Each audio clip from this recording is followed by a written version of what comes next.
down the near side sideline to the 30, the 20, the 10. They're not going to get him. It's a Robert C. Byrd touchdown.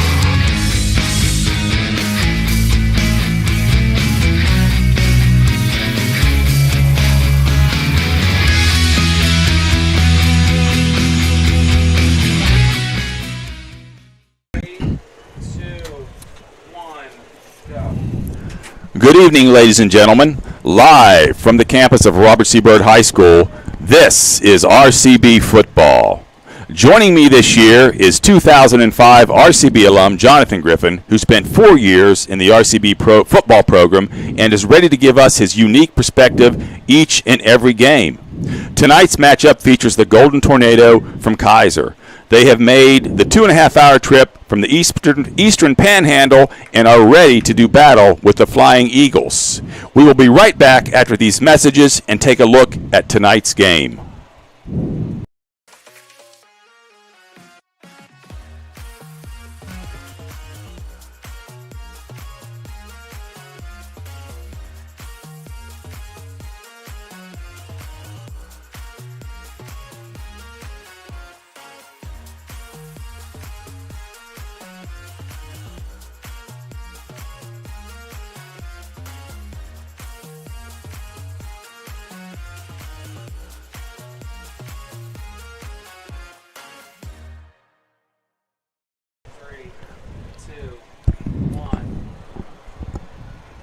Welcome back to Robert C. Byrd Stadium on the campus of Robert C. Byrd High School. We are just down from the road on Dougie Layfield Way, recently named after our esteemed manager here just last year.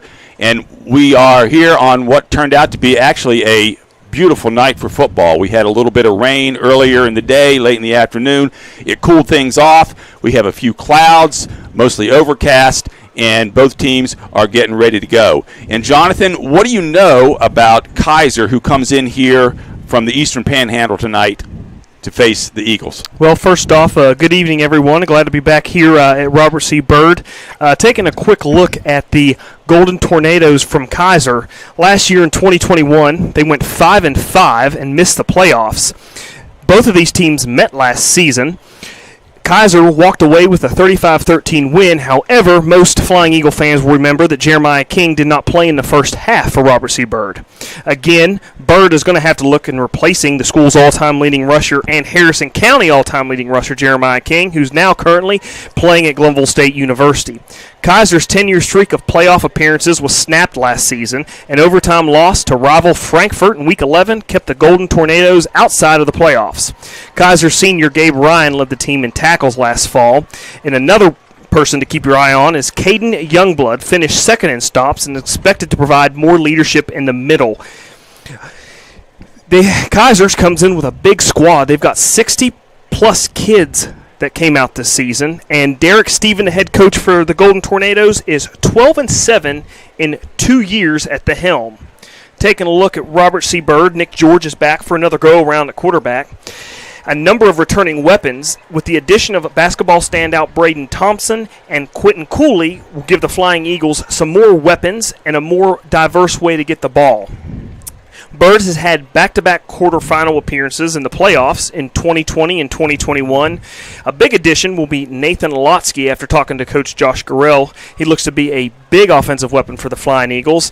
And the backbone from Coach Gurrell was the offensive line. He said the Flying Eagles will move as the offensive line allows them to.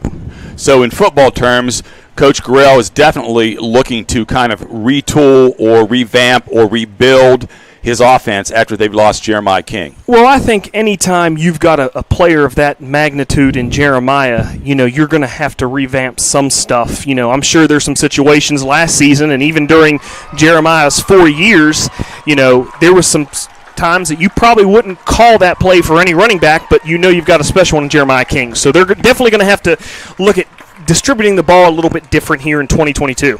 And I would say that last year Jeremiah got probably 70% of the touches. It's not going to be that case this year as, again, he is graduated, and Robert C. Byrd will look to distribute the ball and get a lot more people involved. So, Robert C. Byrd has just made their way onto the field. Kaiser awaiting the start of the game along with the Flying Eagles. We'll take a short break and be right back after these messages. County Schools has a long-standing tradition of providing outstanding educational opportunities for its students. Comprised of 24 schools, our district serves the needs of pre-K through 12th grade students throughout Harrison County.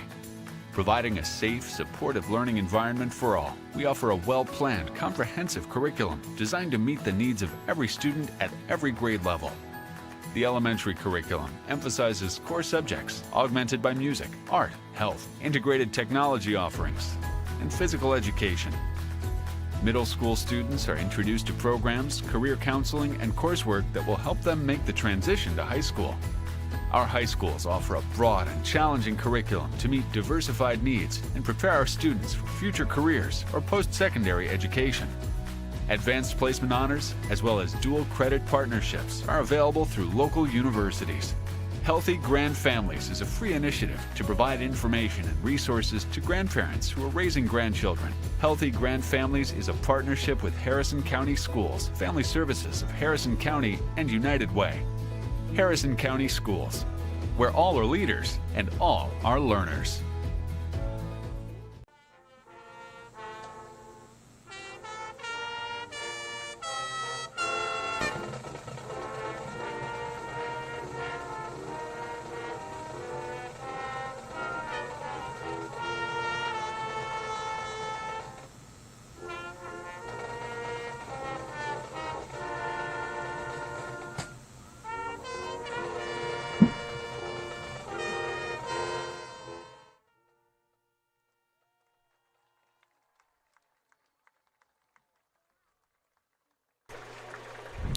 Back here at Robert C. Byrd Stadium on the campus of Robert C. Byrd High School, we just listened to a wonderful rendition of the national anthem by the Robert C. Byrd Marching Band under the direction of Tom Myers and Mady McNeamer, who incidentally, Mady was a 2005 graduate of Robert C. Byrd also. So she has come back to teach choir here and work with the band at Robert C. Byrd High School.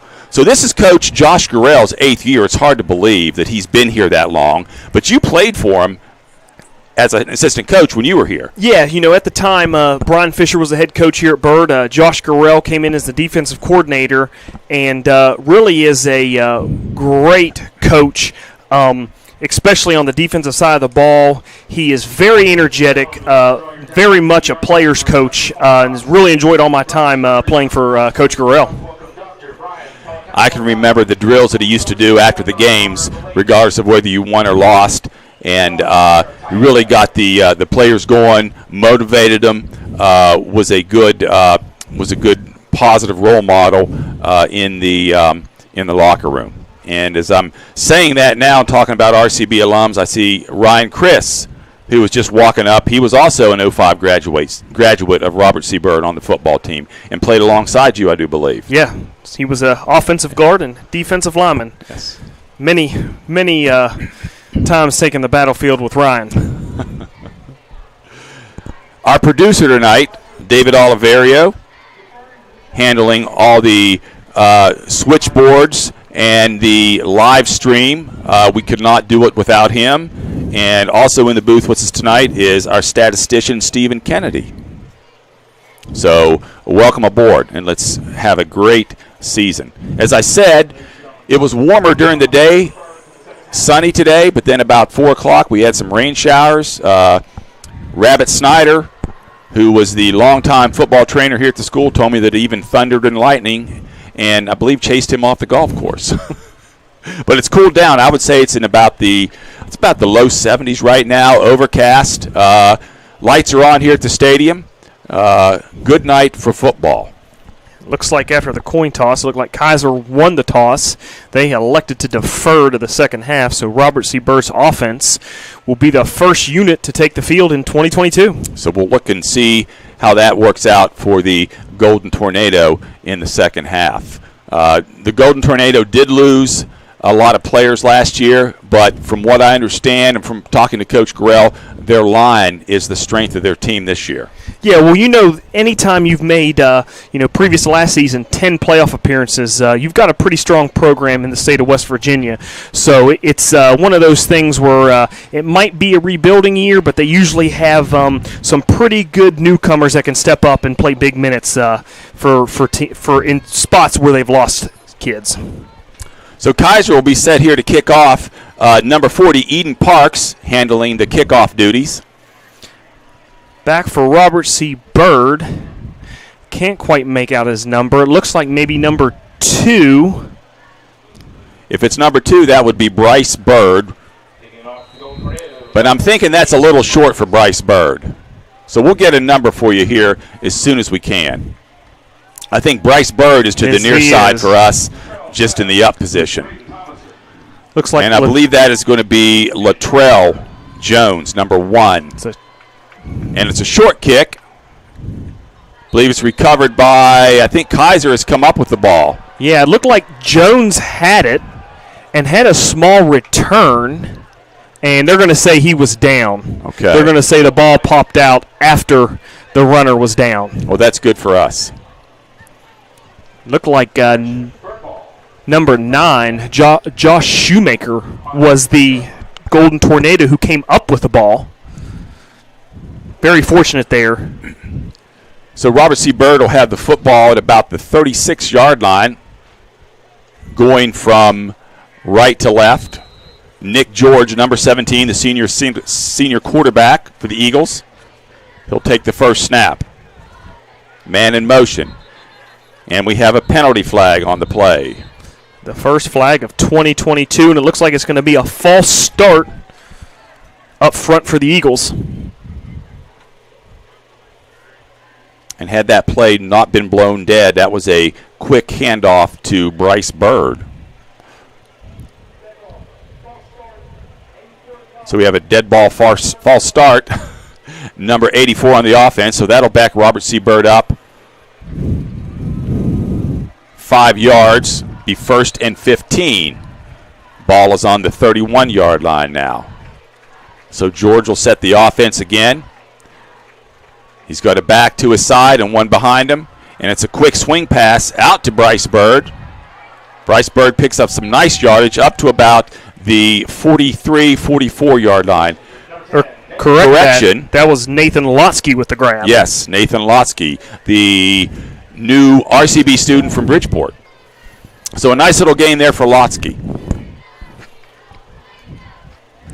Really nice quick decision by Nick to get the ball out and let Lotsky catch it and get some yak. And that's one thing that Coach Gorell said they were going to do is spread the ball, and he was going to ask Nick George to pass the ball more. 2nd and about 9 from the 37. Back to pass is George again. Another quick pass. It's tipped at the line. That ball was tipped by the defensive end, Braden Keller, for the Golden Tornado. Good job getting his hands up. George did have a receiver in the area. So it's going to bring up a 3rd down here.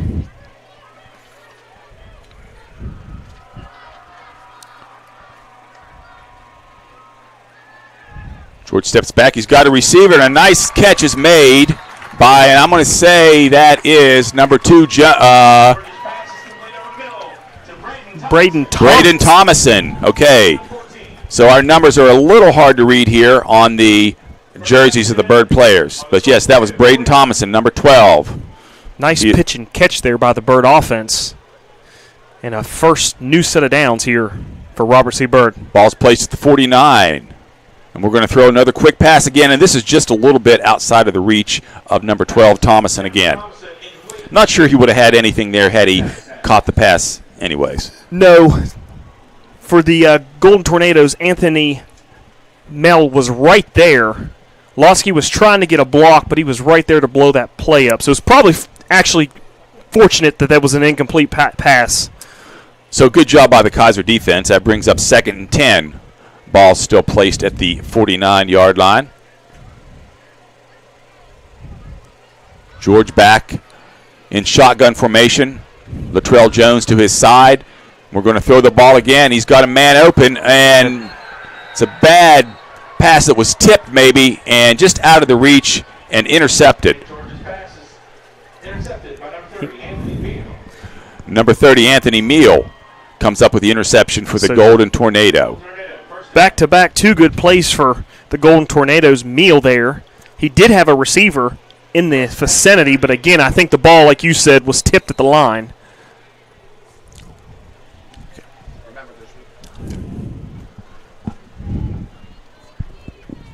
Our producer, David Oliverio, reminding us that we do have a beautiful replay board here in the booth that we can check and look at, which gives us a little better read on the numbers. So Kaiser, first down and 10. They have the ball for 38. No gain on the play.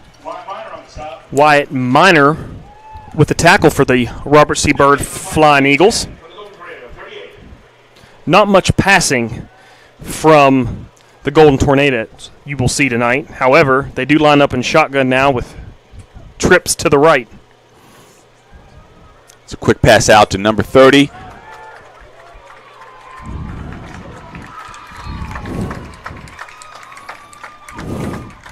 That was Melee. Anthony Melee. Melee with a catch there. He was initially hit by Jones out there, Latrell, and then finished off by 62 of the Flying Bird defense. Third down 11 from the Golden Tornado, 37.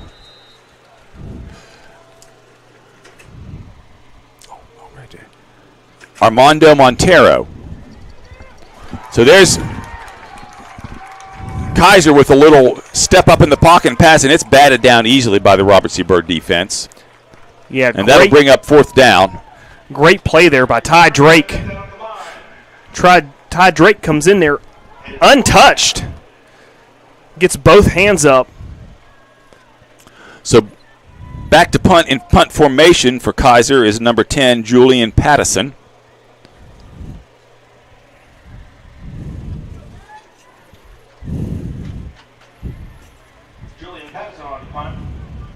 And we believe that is Braden Thomason back to receive.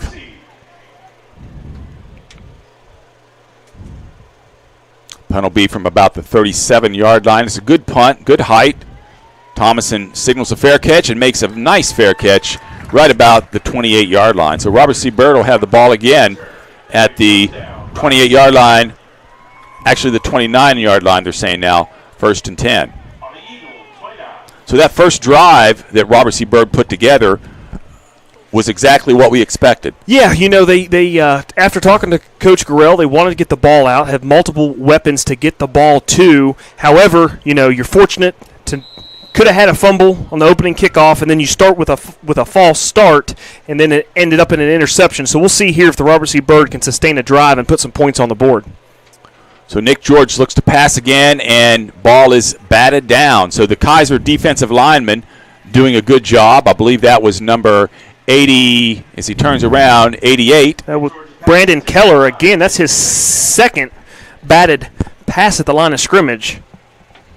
So George is going to have to work on getting the ball up just a little bit if he wants to get it over the hands of those Kaiser defensive linemen.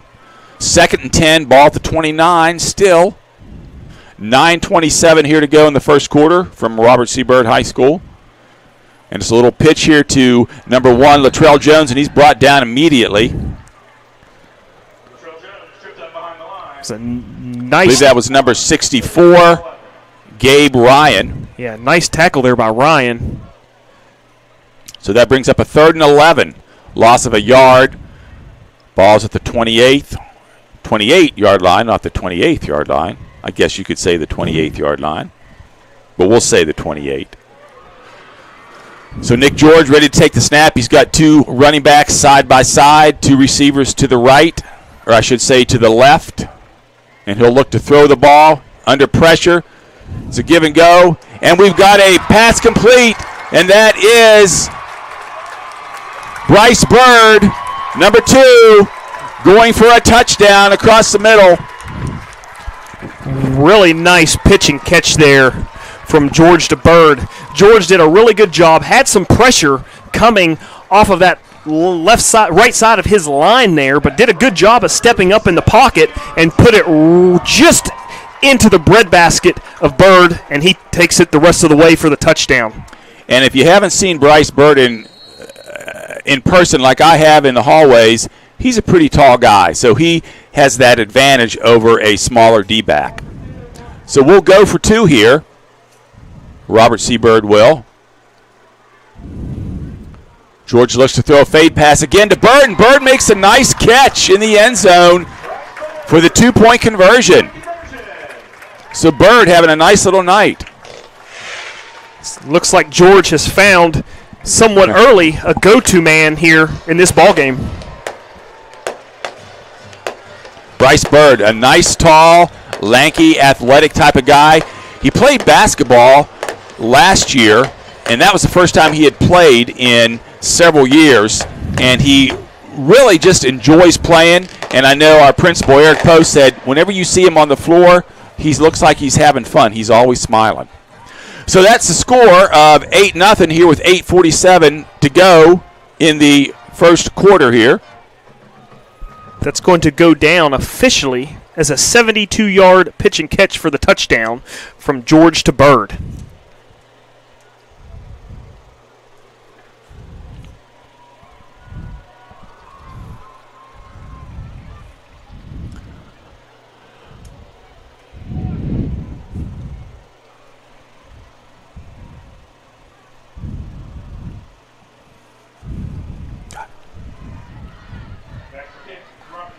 Yeah, that's my bad. So Braden Thomason handling the kickoff duties here for the Flying Eagles. Of course, Braden did not play football last year. He focused mainly on basketball. He's a starting point guard on the Robert C. Bird basketball team. Back to receive deep for Kaiser. Looks like number 3, Jack, and I'm going to butcher this, Stansluyak, and number 30, Anthony Milley. And Milley receives the ball, cuts to the left and takes it and breaks it up midfield just to about the 27-yard line. Milley with a nice return there. He was officially brought down by Quentin Cooley of the Flying Eagles. And Quentin Cooley, another first-year footballer who's also on the basketball team. And him and Bryce Bird, incidentally, have about the same build. Tall, lanky, really athletic. So Kaiser will have the ball 1st and 10, just about the 26-yard line. And here's a handoff, fake handoff, I should say. And the ball is given to the left. Shoemaker on the carry for Kaiser. A host of tackles there for the RCB Eagles. We're going to give that to 65, Logan Fromm. He's on the right side. So here's the snap again by Kaiser. They run the ball again up the middle, and there's that Robert C. Bird defense again. Mealy with a carry. Nothing doing up front for the Golden Tornadoes. So on those first two possessions, or first two plays of this drive, Robert C. Bird has definitely won the line of scrimmage.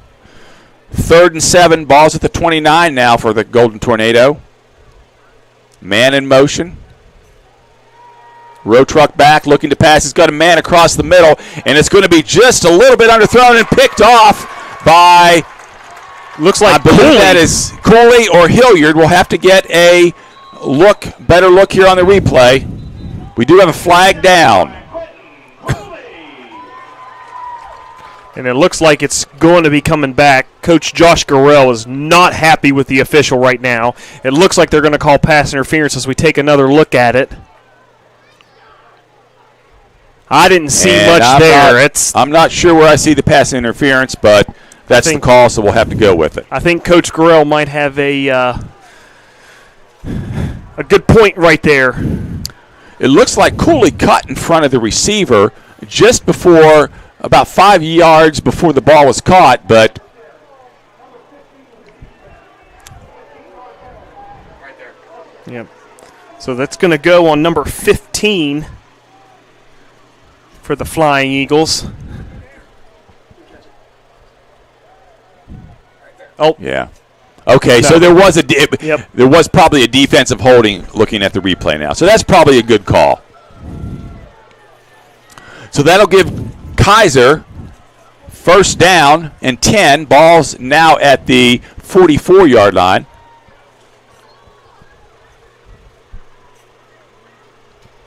So a break for Kaiser. and most fans, the officials there, struggling a little bit with the spot of the ball. A defensive holding penalty is now a 15-yard penalty, no matter where it comes on the field, even if it's not for the intended receiver. And it looks like now they're calling pass interference by where they're spotting the ball, because the ball is spotted all the way up at the 41-yard line. Yes. Okay. So here's a handoff by Kaiser. Number 30 Millie on the carry. Initial contact was by Bird there, brought down also by number 66, and we're going to say that is 65, Logan Frum. Yes, from there, good job of really getting in the backfield and disrupting that play. Yes, winning the line of scrimmage. Here's another handoff to Mealy. Up the gut, couple of yards gained. Actually, that was Kristen Rude. Logan Frum again there with the initial hit. So that brings up 3rd down and 9. Ball's at the 39-yard line. Here's a pass by Road Truck, and that's going to be picked off. And I don't believe we have any flags on the field now. Cooley there.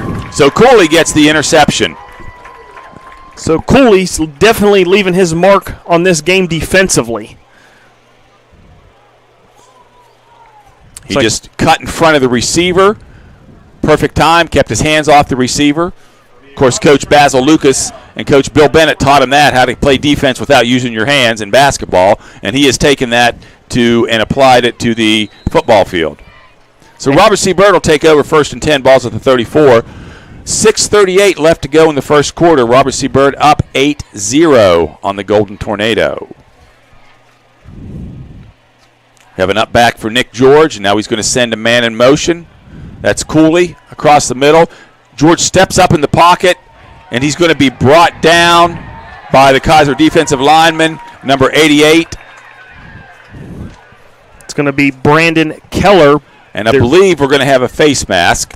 See a hanky on the field. There's a flag down. So far we've had 3 penalties in the contest. See which way this one goes. And that's about on par for the first game of the year. So far, Byrd has had 2 of the 3. We'll see if this one goes against the Flying Eagles or the Golden Tornado. Refs beginning to sort this one out here. We're going to get a personal foul, grabbing the face mask against the Golden Tornado.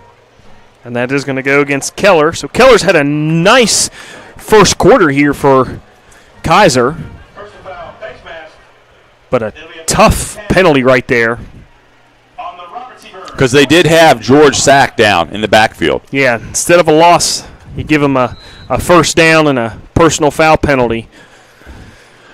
So that moves the ball out to the 47-yard line of Robert C. Byrd. Here's George. He'll hand it off inside to, I believe that was Jones, and he doesn't get much at all there.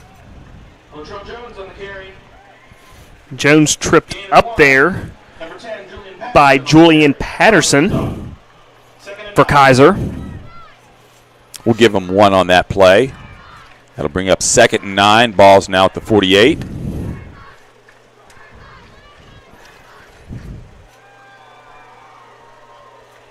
We have a large Robert C. Byrd student section decked out in all white tonight down to our left, supporting their Eagles. So George back to pass, steps up. He's going to air it out again for Thomason, and I believe Thomason that's Thomason, yes, making a nice catch, and he's into the end zone for a touchdown. Another great pitch and catch there from George. This one to Thompson, and Thompson did a really great job of high pointing that football and going up and getting that and not allowing the defender to have a chance. And again, that's basketball hands translating to the football field. So Robert C. Byrd will again go for two.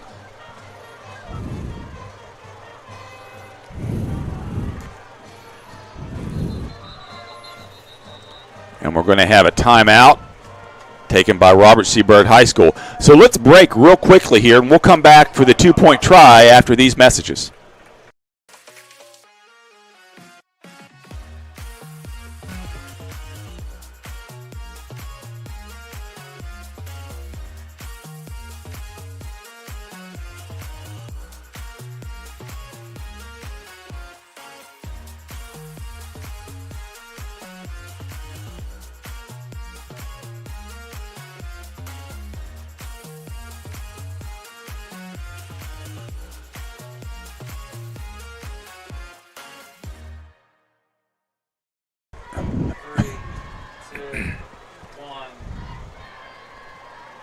Back here at Robert C. Byrd High School. Robert C. Byrd 14, Kaiser nothing, 5:34 to go in the first quarter here. Robert C. Byrd getting ready to attempt the two-point conversion. So it doesn't look like they're going to kick extra points tonight, though, does it? It does not. The touchdown pitch and catch is going to go for officially 48 yards. So Nick George having a nice night throwing the ball. And he'll take the snap and just a little bit of miscommunication. I believe the ball is intended either for Byrd or Thomason, but it's broken up by number 30, Mealy, for the Kaiser defense. So the score will stay at 14-0 Kaiser. Yeah, so far, like you said early in the game, Bird's done a really good job of dominating up front, both offensive and defensively. And you can tell Kaiser's the type of team that they're not the most comfortable team when they've got to sit back there and pass. They want to grind the ball out and run the ball. And when you put Kaiser in those long down situations, it really is a burden to that offense to try and get something going. So as long as Byrd can kind of keep that pressure and limit the run and keep Kaiser in those long downs, 3rd and 8, 3rd and 9, I think Byrd has a really good shot to continue to dominate up front. And you know yourself from playing high school and college football that D-back or the defensive backfield is one of the hardest positions to play and one of the hardest positions to teach. It really is. So Thomason will kick the ball off for the Eagles right at the 40-yard line. He'll be kicking to Meal and Jack Stanislawczyk. And again, I apologize for the pronunciation of that last name to his mom and dad. So Stanislawczyk will field the ball at about the 20, and he breaks right up the middle. Spin move, and he looks like he's going to go into the end zone for a Kaiser touchdown. That is Jack Stanislawczyk returning the kickoff for a touchdown for the Golden Tornado. So he went right up the middle, put a nice little spin move at about the 45-yard line, and then just outran everybody to the end zone. Yeah, really good job there at the end to put that spin move on to avoid that last would-be tackler to take it the distance. So some much-needed momentum for Kaiser because they certainly weren't moving the ball on their offensive end. So Eden Parks on to kick the extra point. And it is good through the uprights.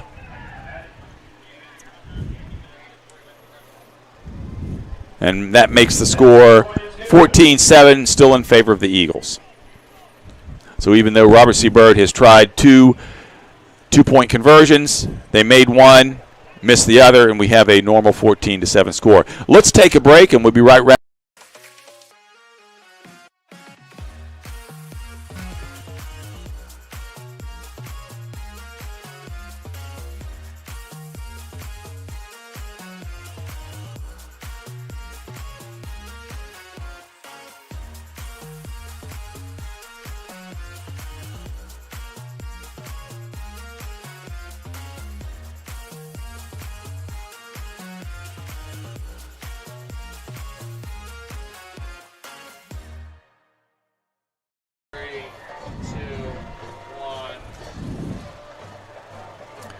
Back here at Robert C. Byrd High School. Your score 14-7, Robert C. Byrd. 5:20 left to go in the first quarter. So the rain's held off. We got some rain, but doesn't look like it's going to bother us now. It is still overcast, and really, like I said at the beginning of the broadcast, it's a nice night for football. This will be a good chance for Josh to get a look at to see how this Flying Eagle squad responds after really dominating much of this first quarter, to have some adversity strike there, giving up the 85-yard kickoff return for the Golden Tornado. Kaiser will kick left to right. This is going to be fielded by Thomason at about the 10-yard line. He'll cut to the right upfield to the boundary. He's going to make it to about the 27-yard line, knocked out of bounds by the Kaiser defense. Nice little return there for the Eagles. It's going to be a 15-yard return. They're going to spot the ball at the 40-yard line. We will now First and 10 for the Flying Eagles. A third look at the Eagles' offense.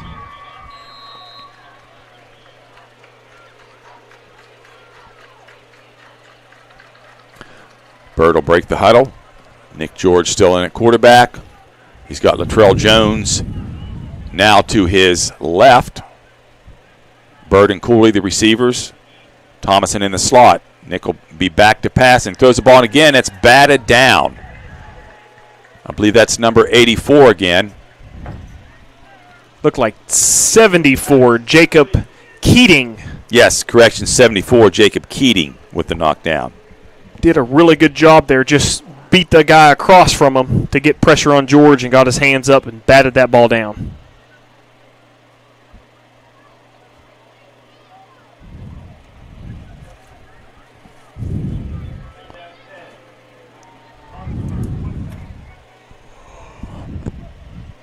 Nick George with two running backs now. Back to pass, and here's a blitz, and he gets it off just in time. Does George to Jones, and Jones gets up just to about the 32-yard line. So it almost looked like the Kaiser defender knocked the ball out of George's hand, but he got the ball away just in time. Yeah, it was almost a little shuffle play. Looked like it was set up fairly well for the Flying Eagles. Keller, though, for the Golden Tornado, again with a nice tackle. So Robert C. Byrd's looking at a 3rd and 9 here, and you would expect them to air it out again here.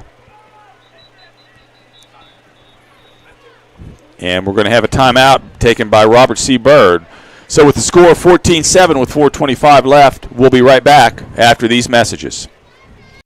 County Schools has a long-standing tradition of providing outstanding educational opportunities for its students.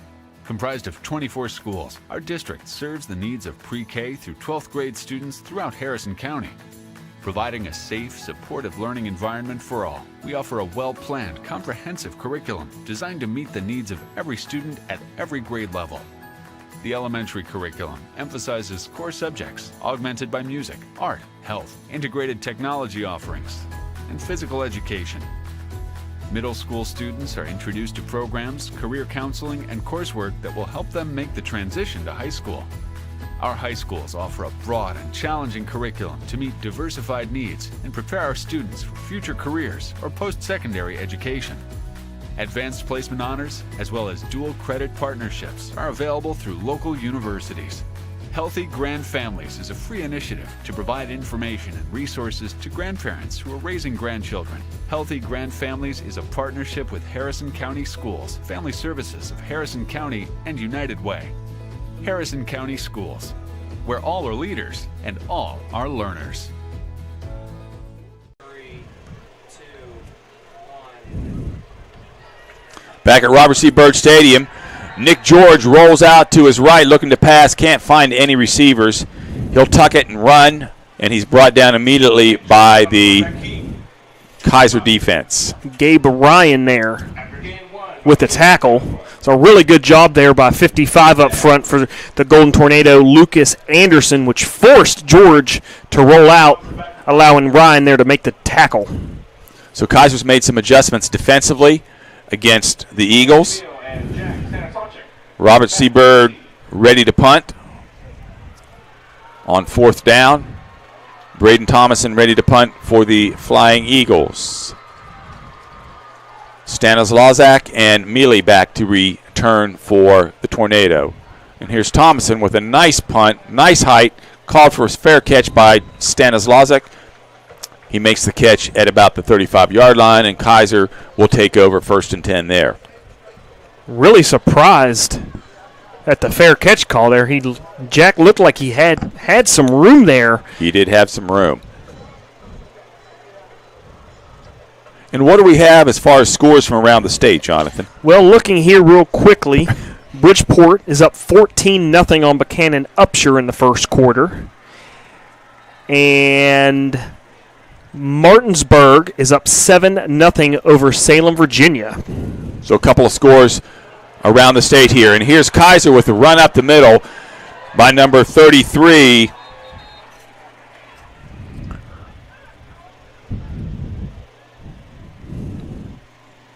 And I don't see a Yes, we don't have a 33. Right now. We'll check it check here. and see. Cooley had the tackle for the Eagles, but there was a flag down. And it looks like it's going to be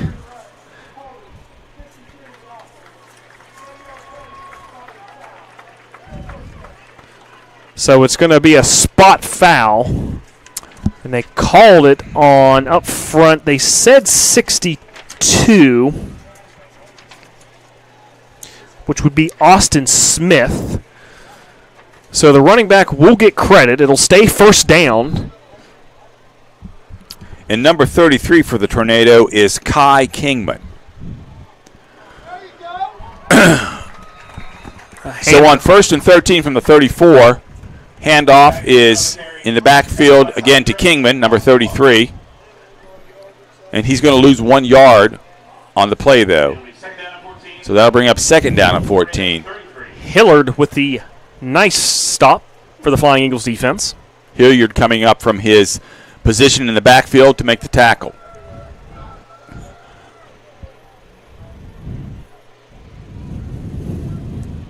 Kaiser with 2 backs in the backfield, and we have a flag down, and looks like it's going to be a motion call. Indeed it is. False start against Kaiser. That'll back the ball up 5 yards. Still 2nd down and 19 now for the Tornado. Head referee winds the clock, and here we go. We have a direct snap, looks like to Mealy, and he runs it up the middle. Jones and Hillard there combined for the stop. About 4 yards on the carry. 3rd and 15 for Kaiser.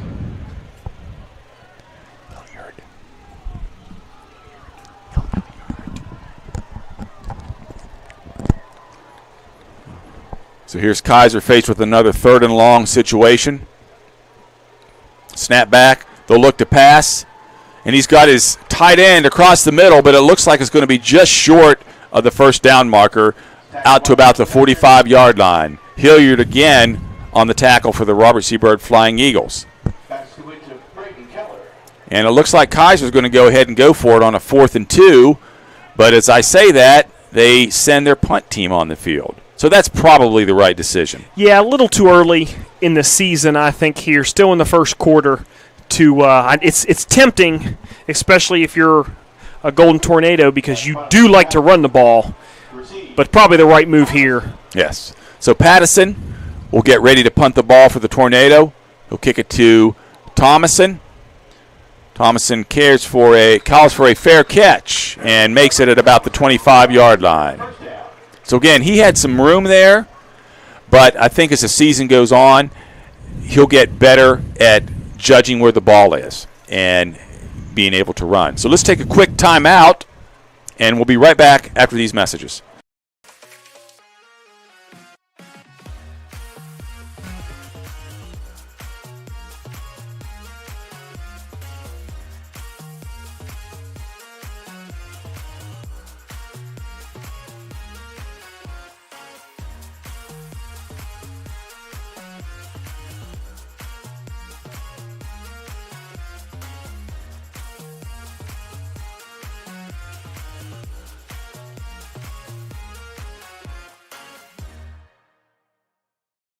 Three, two, one. So back from the break here, Robert C. Byrd took the ball over at the 26-yard line. Nick George threw a short, incomplete pass that again was batted down by the Kaiser defense. So it'll bring up 2nd down and 10 from the 26. Yeah, Seth Science there with the deflection for Kaiser. And George looked over at Gorell. I don't know if there was some miscommunication between him and the receiver. I think he thought the receiver was going to run a different route. And that's understandable on the in the first game. So here is a roll-up by Nick George, and the ball is just out of the reach of number 1, Latrell Jones. He did have a D-back right there with him. Correction, that was, I believe, Cooley. Chase Davis was the defender in the vicinity. And really, if Cooley would have made that catch, I think he had some room to turn the corner. Just one of those things where you're looking at yards after catch before you secure the ball. And again, Cooley, a first-year football player, so we're going to give him a pass on that one. So a big 3rd and 10 here. Ball is inside the 26-yard line for the Flying Eagles. And we assume Nick George will pass. He's going to step back to pass, and that ball is just underthrown, and Nick George knows he underthrew it that time. Yeah, that ball there skipped. Had to step up. There was a little bit of pressure on George, but he's done a good job of stepping up in the pocket, but he just short-armed that one. And unless you've played quarterback, it's hard to imagine passing the ball because you have people at your feet, people behind you. You've just got to be aware of where you're at. It's very hard to simulate gameplay for quarterbacks in practice. Just the fact that you don't want elbows and hands and broken fingers to get tore up early in camp. So here's Thomason's punt. We're going to have a fair catch called for by Kaiser and Mealy at about the 39-yard line. So Thomason, also on the soccer team, had 3 goals in a game earlier this week, has been tasked with the punting duties for the Eagles. We'll keep it right here. 52.1 seconds left to go in the first quarter here from Robert C. Byrd High School's stadium. So Kaiser with the ball, 1st and 10. And we're going to have a motion. 2 men started to go in motion for Kaiser. They looked at each other and they stopped, but by that time it was too late. So that'll back up the Golden Tornado 5 yards. It's going to go on number 9, Josh Shoemaker for Kaiser. And that's one of those tough things with the offense. I know a lot of offensive coordinators like to show a lot of motion and movement pre-snap. However, the downside of that, especially early in the season, is you get a lot of early penalties, a lot of false starts. Yeah, they're still learning at this point. So here's Rotruck under center for the Eagles. He'll pitch it out to number 9 for Kaiser, going around the left side, and he's brought down on a nice tackle by, it looks to be Hilliard over there. Hilliard's done a nice job of really coming up and making a play at the line of scrimmage from his defensive back position. He's done a nice job. So Kaiser will have the ball 2nd and 10 now. They do get about 5 yards on that play. Here's Rotuck with the keeper up the middle and nothing doing. Gain of about 2 yards. Ty Drake met Rotuck right there, just beyond the line of scrimmage for the stop. So a 3rd and 7 here for Kaiser, and they're going to let the clock run out. And that is the end of our first quarter. Your score, Robert C. Byrd 14 and Kaiser 7. We'll be back after these messages. Harrison County Schools has a long-standing tradition of providing outstanding educational opportunities for its students. Comprised of 24 schools, our district serves the needs of pre-K through 12th grade students throughout Harrison County. Providing a safe, supportive learning environment for all, we offer a well-planned, comprehensive curriculum designed to meet the needs of every student at every grade level.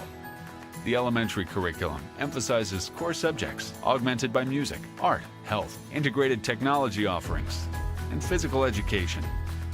Middle school students are introduced to programs, career counseling, and coursework that will help them make the transition to high school. Our high schools offer a broad and challenging curriculum to meet diversified needs and prepare our students for future careers or post-secondary education. Advanced placement honors, as well as dual credit partnerships, are available through local universities. Healthy Grand Families is a free initiative to provide information and resources to grandparents who are raising grandchildren. Healthy Grand Families is a partnership with Harrison County Schools, Family Services of Harrison County, and United Way. Harrison County Schools, where all are leaders and all are learners. 3, 2, 1. So back here at Robert C. Byrd High School, ready for the start of the second quarter. The Golden Tornado will have the ball, 3rd and 7 at the 42-yard line, and I would watch for the tight end across the middle here. But we're going to pitch it out, and the pitch is dropped, and they're going to call that a fumble. It was a pitch out and a fumble. Really good job there by the Robert C. Byrd defense to stay sound and stay at home. And that play didn't look like it was going anywhere. Kaiser loses 5, and that brings up 4th and 12. Eden Parks, number 40, correction, Pattison back to punt for the Tornado. And Thomason standing at about the 34-yard line, ready to receive the kick for the Flying Eagles. And a nice high punt. Thomason is going to have to call for a fair catch this time wisely, muffs the ball, but then falls on it. Good job there. Felt a little bit of pressure. Good job calling a fair catch and way to fall down on it and not give a turnover and give momentum back to the Kaiser. And coming in, applying pressure on the Kaiser punter was number 2, Bryce Byrd, showing his leaping ability. He got up really high in the air, and if Coach Josh Gurrell sees that, he may try to send him quickly or try to get him off the edge to maybe block a punt. Yeah, he's had a couple of shots there, and you can tell he's starting to go a little bit more often, and Josh is going to let him maybe take a shot at going after that to get a block. He's just got to get comfortable now. So Bird's got the ball 1st and 10 at the 34-yard line. They'll give the ball on a handoff straight up the middle, nothing doing. A host of Kaiser Tornado, Golden Tornado tacklers. And that was George on the keeper. Jacob Keating is going to get credit for the tackle for the Golden Tornado.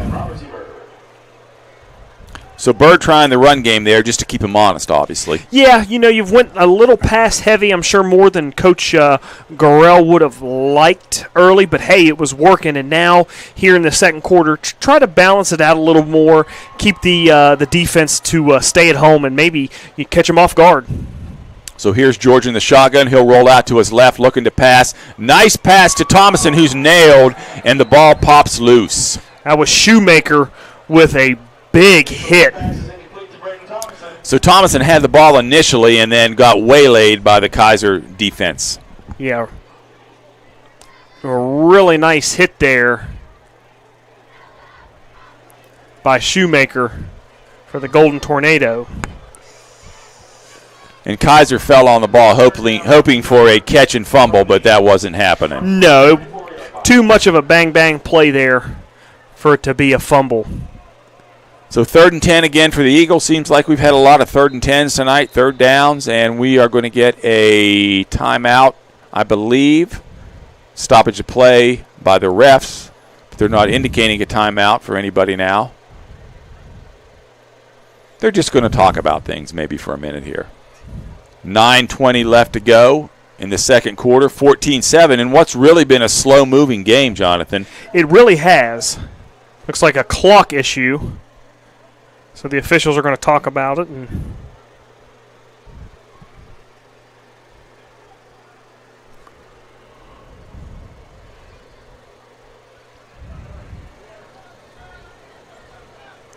going to put 2 seconds back on the game clock. And those 2 seconds may count. So got to be accurate. Good job by the officials. So here's George stepping back, gets his pass away, and the receiver did not look up, and the ball falls incomplete on the turf. That was intended for number 10, Nathan Lotsky. George took a good shot there by the Kaiser defense. Julian Pattinson with a big hit there. And that's not where George wants to be, is on the ground. No quarterback wants to be laying on their back looking up. He's a nice, stout kid who is got good skill, but you still don't want him on the ground. So Thomason back to punt on what has become a tradition, and the snap's over his head, and it's going to roll into the RCB end zone, and Thomason's going to try to run it out, and he's got some room up the sideline, but he's going to be knocked out of bounds right about the 19-yard line by number 34 for the Kaiser defense. Yeah, Caden Youngblood is going to knock him out of bounds, and really a good job of getting back and recovering the ball. But after he made those initial guys miss, you really, if you're Coach Josh Gurrell, you really just want him to try and kick that ball and get it out, and hopefully maybe something to pin them back into their field position. Yeah. So that's probably a good disaster, as good of a disaster as you can get. Yeah, so far for the Golden Tornado, really their offense has really hindered a lot off of special teams. A bad mistake by the punt team for Robert C. Byrd, and then a kickoff return team for Kaiser. Yes. Yeah, Robert C. Bird's been giving them opportunities. So here's Kaiser with the ball 1st and 10, and Row Truck will keep the ball around the right side and turn it upfield. Logan Rocha on carry, gain of 6. Drake with the stop for the Flying Eagles. We'll give Kaiser 6 yards on the carry. 2nd down. Here's another handoff inside to Mealy. He'll chug up the middle for about 2 yards.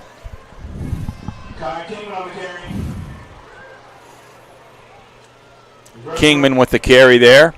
Again, Drake with the stop. And Kaiser going quick here. 1st and goal from just inside the 10 at the 9. And here's a hole opening up. The give is to number 33, Kai Kingman. He'll take the ball inside the 5.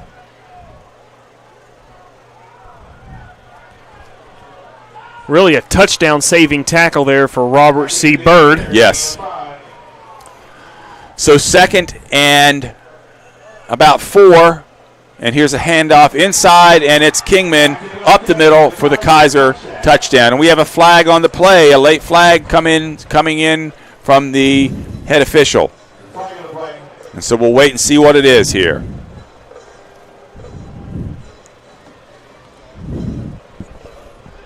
Officials having a mini conference at about the 2-yard line.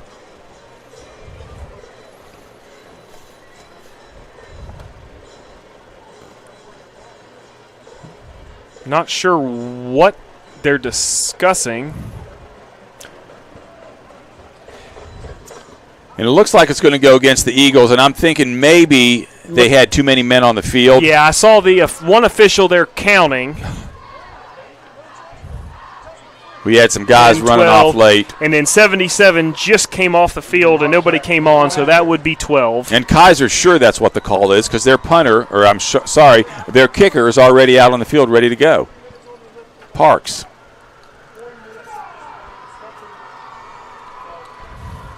Kaiser's coaches now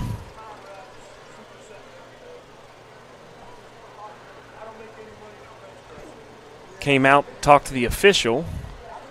The official's going to make a comment. He was reaching down to turn on his field mic. Let's see what he...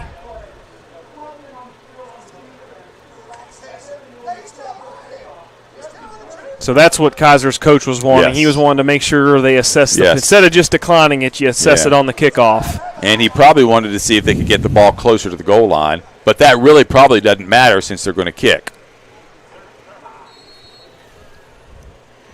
So Kaiser looking to tie it up here in what's been a really good and competitive game so far. Here's the kick by Kaiser Parks, and it's good. And we have a tie score, 14-all, with 8:18 left to go here in the second quarter. We'll be right back after these messages. Harrison County Schools has a long-standing tradition of providing outstanding educational opportunities for its students. Comprised of 24 schools, our district serves the needs of pre-K through 12th grade students throughout Harrison County. Providing a safe, supportive learning environment for all, we offer a well-planned, comprehensive curriculum designed to meet the needs of every student at every grade level. The elementary curriculum emphasizes core subjects augmented by music, art, health, integrated technology offerings, and physical education. Middle school students are introduced to programs, career counseling, and coursework that will help them make the transition to high school. Our high schools offer a broad and challenging curriculum to meet diversified needs and prepare our students for future careers or post-secondary education. Advanced placement honors, as well as dual credit partnerships, are available through local universities. Healthy Grand Families is a free initiative to provide information and resources to grandparents who are raising grandchildren. Healthy Grand Families is a partnership with Harrison County Schools, Family Services of Harrison County, and United Way. Harrison County Schools, where all are leaders and all are learners.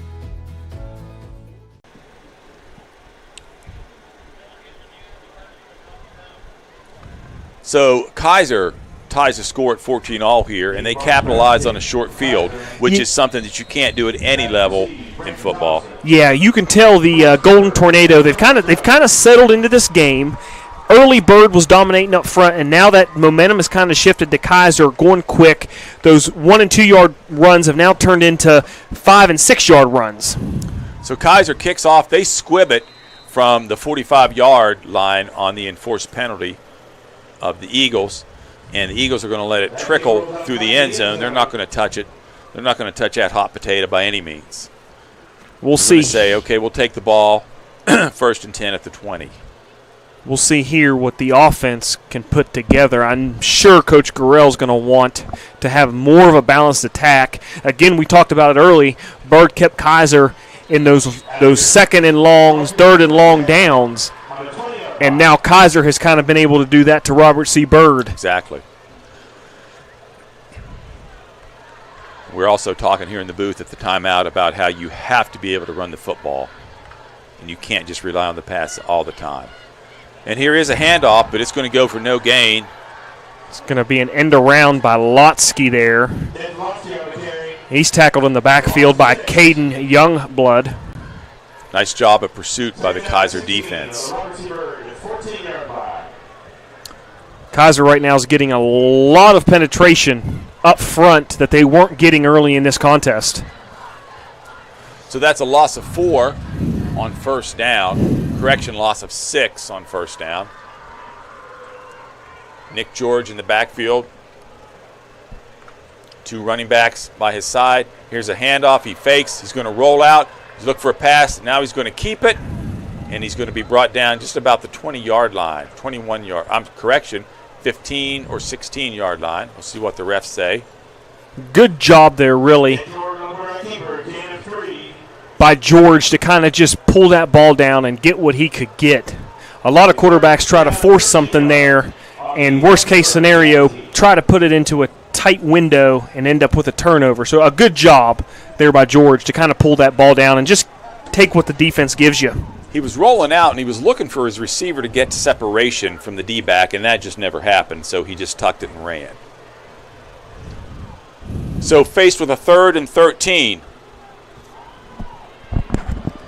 And here's a long pass down the sidelines. Catch is made by Bryce Bird, but it's out of bounds. Nice. And that's a good call. Yeah. Nice catch, but it is definitely out of bounds. Nice catch. Fortunately, it's a call in high school where the defensive back can kind of force you out. And it's a incomplete pass. Doug Layfield down at the 50-yard line, not pleased with the call either. Takes his hat off in disgust and looks up at the sky. But now he's got his hat back on and he's ready to go. So here's Thomason with the punt, and it's a good punt. Going to travel out beyond the 50, fielded at the 45-yard line by Kaiser. And we make a turn up the field by Kaiser, and he's forced out of bounds.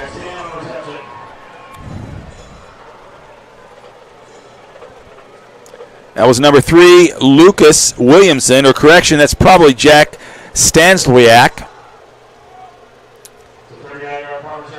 He's forced out of bounds there on the far side.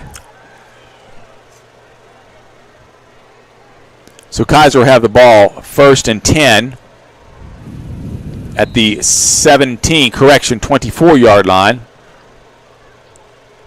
Here's a quick handoff inside. And good job by the RCB defense to bottle that up. Good job there by Logan McCartney to just stand in there and take 2-3 blockers on to let the Birds linebackers get up and make the stop. Kingman on the carry there for the Tornado. Brings up 2nd and 9. They'll give him a yard. Brings up 2nd and 9 from the 24-yard line. So here's a rollout, and they had the tight end across the middle, but he simply drops the ball. Yeah. So Row Truck rolled out to his left nicely, had a tight end right across the middle, nobody around him, and he simply dropped it. Yeah, had Keller right there, and he probably, to be honest, would have had a chance at scoring on that if he hauls that catch in there. Nicely designed play. So another 3rd and 9 here. Another 3rd down, 9 to go for Kaiser. Play comes in. Row Truck up underneath center. And now Kaiser is going to call a timeout. I thought there was a little bit of confusion there as they were getting ready to get set. So Kaiser will take a timeout. We'll do the same and be right back after this. Harrison County Schools has a long-standing tradition of providing outstanding educational opportunities for its students. Comprised of 24 schools, our district serves the needs of pre-K through 12th grade students throughout Harrison County. Providing a safe, supportive learning environment for all, we offer a well-planned, comprehensive curriculum designed to meet the needs of every student at every grade level. The elementary curriculum emphasizes core subjects augmented by music, art, health, integrated technology offerings, and physical education. Middle school students are introduced to programs, career counseling, and coursework that will help them make the transition to high school. Our high schools offer a broad and challenging curriculum to meet diversified needs and prepare our students for future careers or post-secondary education. Advanced placement honors, as well as dual credit partnerships, are available through local universities. Healthy Grand Families is a free initiative to provide information and resources to grandparents who are raising grandchildren. Healthy Grand Families is a partnership with Harrison County Schools, Family Services of Harrison County, and United Way. Harrison County Schools, where all are leaders and all are learners.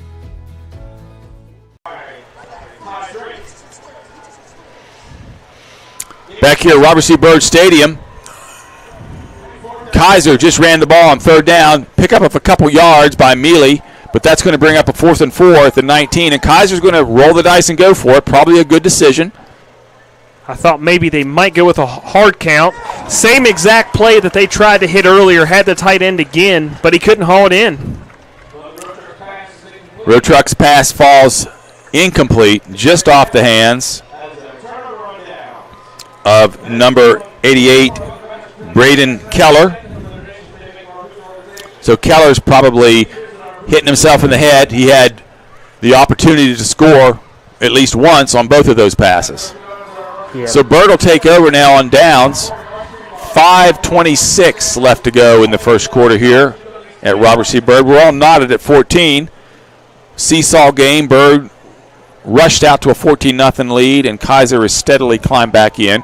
Here's George back to pass, and he gets the ball out nice to, I believe that is going to be Bryce Byrd along the left sideline, a gain of about 5. give him 6, and George had time to throw the ball that time. Yeah, a really good pocket there, the offensive line there for the Eagles, giving George time to sit back there, read the defense, and a nice pitch and catch. And that was a quick pass, too, like they did early in the game. So here's George with the keeper. He's going to run up the middle, gain some nice yards. He's going to get the first down. He's going to rumble all the way out to about the 43-yard line. Nice play call there by the Flying Eagles offense. And George by no means is a small quarterback. He's a big runner and runs hard. If you see him in the hallways, I think he is on the defensive or offensive line. So we'll spot the ball, or the officials will spot the ball at the 48, 1st and 10.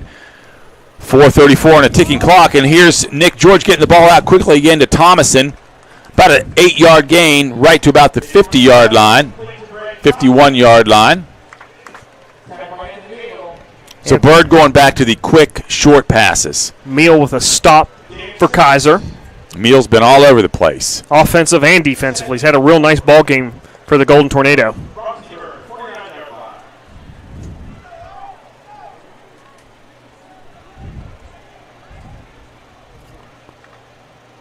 George back again to pass, getting the ball out quickly, and again it's tipped at the line of scrimmage.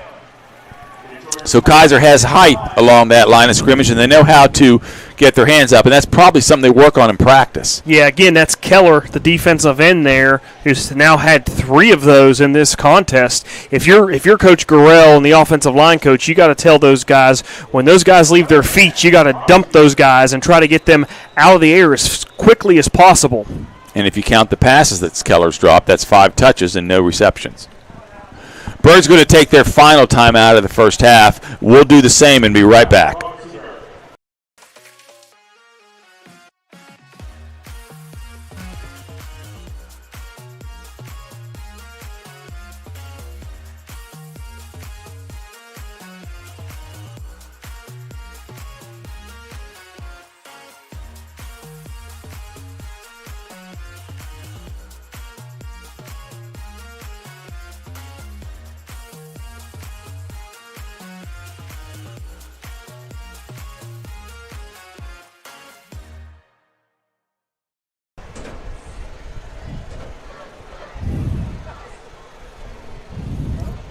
Back here at Robert C. Byrd Stadium, we're knotted again at 14 all, 3:57 left to go. Byrd using their final timeout. We want to take this opportunity to say hello and thank all our alumni from Robert C. Byrd High School and friends watching around the country. Those in Ohio, Pennsylvania, Maryland. We know we have people watching in Virginia, and hopefully in the Carolinas and beyond. So, again, thank you for tuning in to Robert C. Byrd football. So here's Nick George with a rollout, and he throws the ball across the middle, just out of the reach of, looks like, Bryce Byrd again. A little bit of contact there. Yeah, a real nice, unique play design there. Have Nick George reverse rollout. And that's a tough throw because he starts off going opposite and trying to roll back and throw backwards. But, again, it looked like there was some early contact there by the defender for Kaiser. Nothing's called, so it's going to be a 4th down. So a little bit better of a drive for Byrd. They get the ball out to midfield. But they'll get ready to punt. Thomason with the punting duties tonight. Gets off a nice punt. Going to take Stanslyak. He'll field it at about the 11-yard line for the Golden Eagle. 41 yards on the punt. So we'll see now if the Byrd defense can finish out this second quarter strong. They've pushed the Tornado back inside the 15, just at about the 10-yard line. And if they can hold them here, they might get another chance at offense.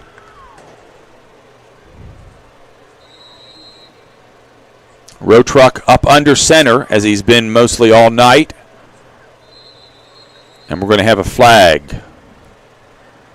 It's going to look like it's going to be offsides on the Robert C. Byrd defense. I think our left end might have jumped prematurely. Yes, that's what they're calling.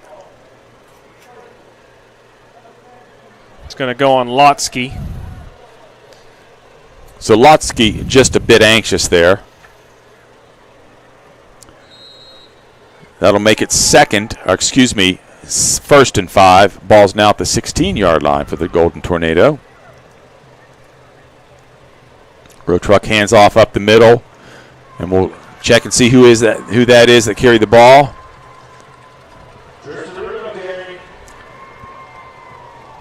Like Tristan Root. Tristan Root. Yes, Tristan Root on the carry. Kaiser going fast here now. First and 10. Ball's handed off to Kingman, and Kingman breaks through the defensive line. Correction, that's Mealy. And he's going to have another first down for Kaiser out to the 35-yard line. Clock will stop to move the chains. Eventually drugged down there by Latrell Jones. So Kaiser moving the ball on the ground effectively right now with a ticking clock, 3:16 to go.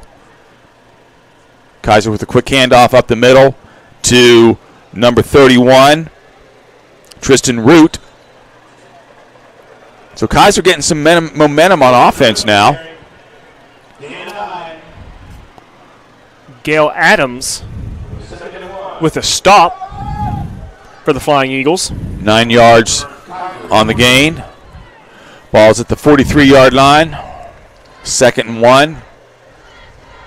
Here's Mealy with a handoff. Takes the handoff, goes around the right side, turns it upfield. He'll get the first down.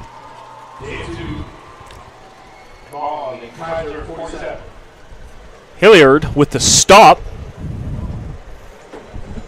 but still moves the chains for Kaiser. And that's all they're worried about now. I think that was their goal when they were backed up. Just move the ball on the ground. Don't take any chances. We'll get what we can get, and they've got quite a bit of yardage. There's a fake handoff, and Row Truck will keep the ball. He'll run up the right side, still on his feet, flag down, and he's eventually drugged down inside the 10-yard line. But I think this one may be coming back a bit. Yeah, it looks like there's going to be a block in the back on Braden Keller, the tight end for the Golden Tornado. Just a knucklehead move right there on his part. And that's going to bring that back. And, of course, you know yourself sometimes when you get out there and you want to make that block and you know you shouldn't, but you just go ahead and make it.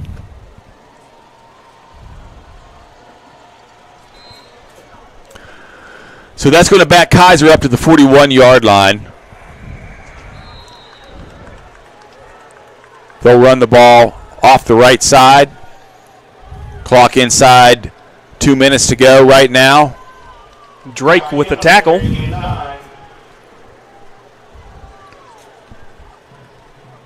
Kaiser thinking they might be able to score here. Here's another quick handoff inside. No doing for number 33, Kingman, on the handoff. Very shocked that Kaiser has 2 timeouts left and hasn't taken one here, especially how they flipped this field position.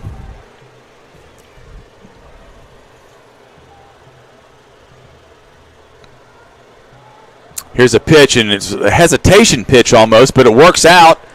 Ball's pitched to Mealy off the left side. He'll take the ball down to the Robert C. Byrd 26-yard line. Give him 9 on the play. Bryce Byrd there with the tackle on the edge for the Eagles. Clock just under a minute to go here. Kaiser's going to try a pass. He's going to look again for Keller, who this time has pressure from the D-back coming up in the body of Hilliard to make the incompletion. Cooley Correction, there. Cooley Cooley on the breakup. had a nice night He has. For the Flying Eagles in the defensive back position. So that stops the clock with just under 50 or just over 50 seconds to go at 50.6. Kaiser going fast again. Man in motion, a quick handoff up the middle to Kingman. Kingman's brought down immediately. Stop was made by Montero. Now Kaiser will take a timeout. It's going to be a 3rd and 10 for the Golden Tornado. So Kaiser's looking at a 3rd and 8. 40 seconds to go. Score is tied here. We don't know about their kicking game. This will be a long field goal from this point on the field. So one would think that they're going to go for the first down, but they're going to have 2 plays to do it in. Yeah, so you got to figure right now, Kaiser's they've got 1 timeout left. They're probably not looking to kick this field goal here. So they're going to essentially have 2 downs to try and get 8 yards. The big thing here for the Robert C. Byrd defense, because anytime you go up against this type of offense, this kind of wing tee, a lot of motion, is to be sure, and I'm sure Coach Gorell's telling his guys, they've got certain cues to read, but stay home. You don't want to, be over anxious, miss a cue, and then they get gutted up the middle. So really important for the Robert C. Byrd defense here to stay home. Don't necessarily pay so much attention to all the movement and shuffling pre-snap by the Kaiser offense. Read your keys, stay disciplined. So Kaiser will break the huddle. They'll have the ball on the near hash side. Rotrock in the shotgun with the running back to his left. He'll look to roll out and pass the ball. No receivers open. He's just going to run the ball. He's knocked out of bounds at about the 14-yard line, stopping the clock. Jones forced him out there, which it's going to bring up. It's going to be looks like he's going to be short. So we'll see what Kaiser does here.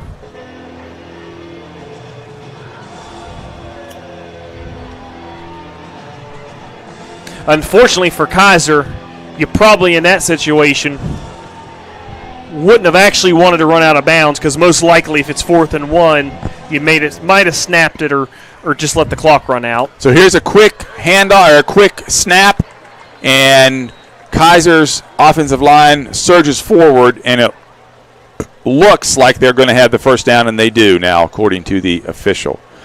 So Kaiser will get a fresh set of downs. Clock is running, though. Kaiser still with 2 timeouts. Correction, 1 timeout. So here's Rotrock rolling out, looking for the end zone. Pass falls incomplete in the end zone. That was a tough pass to fit in there. Yeah. Pass was intended for, it looks like number 9. Shoemaker.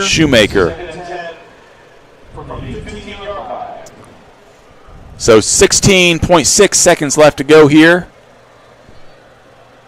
And Kaiser, you think, is almost going to have to pass the ball to score here, unless they take a chance and run the ball, which they could with that 1 timeout. With the 1 timeout, I'm sure they'd like to be a little bit closer to that goal line. And that's probably a better option on 3rd down. So here's Rotrock with the keeper straight up the middle to about the 10-yard line.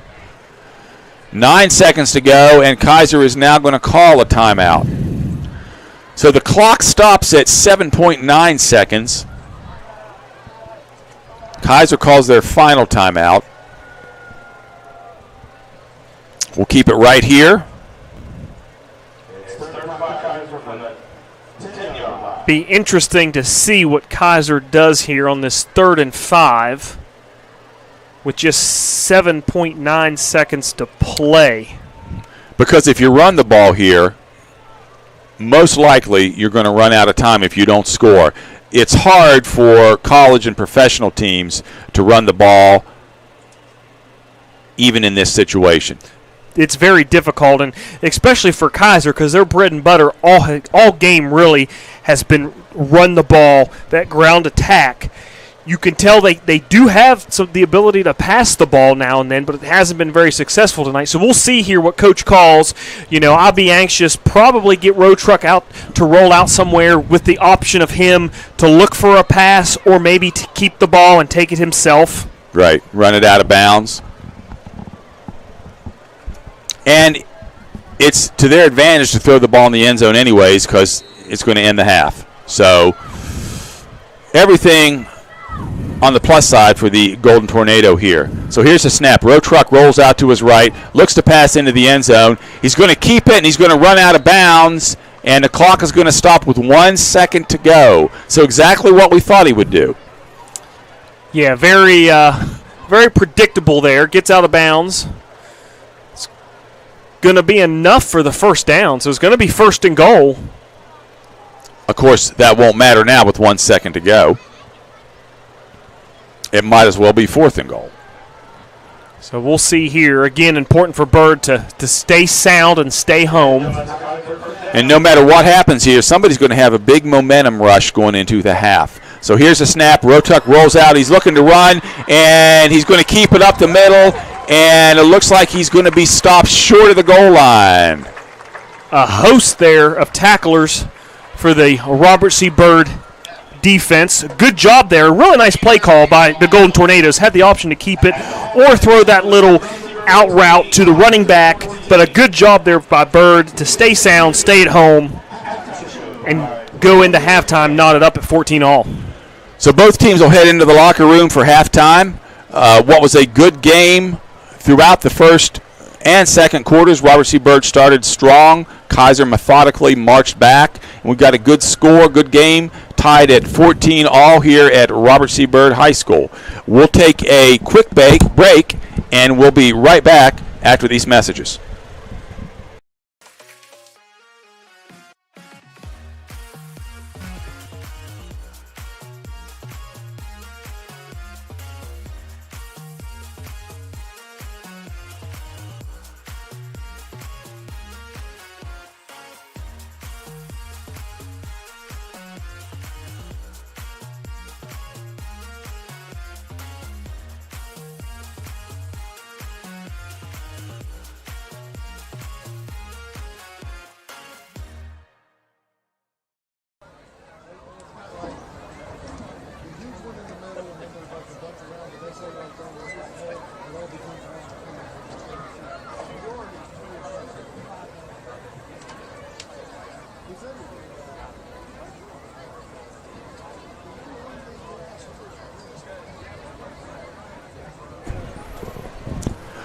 This is John Griffin coming to you live again from Robert C. Byrd High School at the Robert C. Byrd High School Stadium. Our score 14-all here at halftime between the Robert C. Byrd Flying Eagles and the visiting Golden Tornado of Kaiser. Right now I'm joined by head principal Steve Gibson. And Steve, it's hard to believe that we're already back at school. It seems like it was a short, wet summer.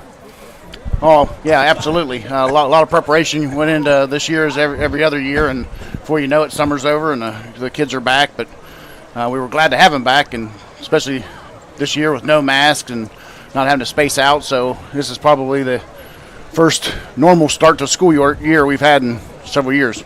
Hopefully things will run very smooth in the hallways, as they have also been running very smooth on the athletic fields. The soccer team's getting a couple of wins, and the volleyball team also winning last night. So the year's off to a good start, both academically and athletically.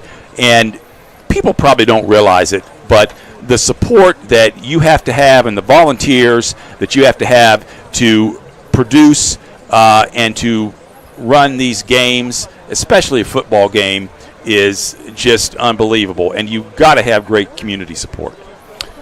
Yes, it's unbelievable. No one would have any idea how many people it takes to put on this live feed, as well as take the tickets and do all the other things that make a game go off smoothly as they have been going.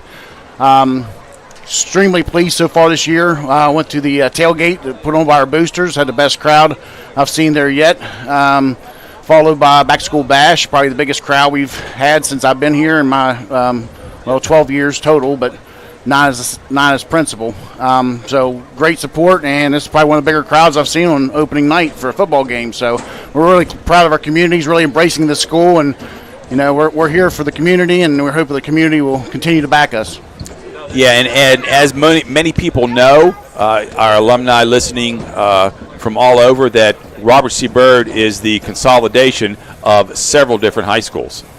Yes, we have the archive rooms down there, so we pay tribute to the schools, Kelly Miller and RW and WI, that came together to make this school. We're very proud of our heritage, and we wanted to build on that, and it's something that we're finally getting some of the Robert C. Byrd graduates. Their kids are finally starting to come to our school and so forth like that. So the school's old enough that we're actually getting some alumni kids from the actual school. So I think we're building momentum every year, and the community support is getting larger each and every day. And you see that when you have several RCB teachers that are RCB alums. Yes, actually in the administrative team, I'm the only one without a RCB diploma. Dr. Looker and Mr. Post are both RCB grads, and probably about 30% of my teachers are either RW, WI, or RCB grads. So they're from this community. They got what they felt was a great education, and they want to come back and give back to the community that gave them so much. That's one of the things that I enjoy so much, is being a teacher and living in the district that I teach in.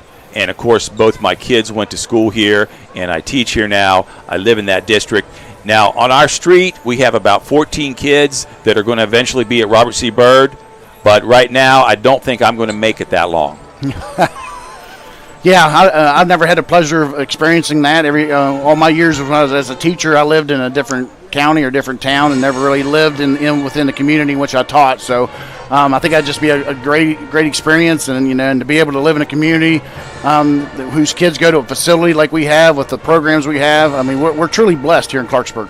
We do have a wonderful facility, and we offer a lot of different programs at the same time, too, don't we? Oh, yes, absolutely. I mean, we have more CTE programs than any school in the county. Our kids can get active in those in career and technical education. Our arts are fabulous, as the band's performing now.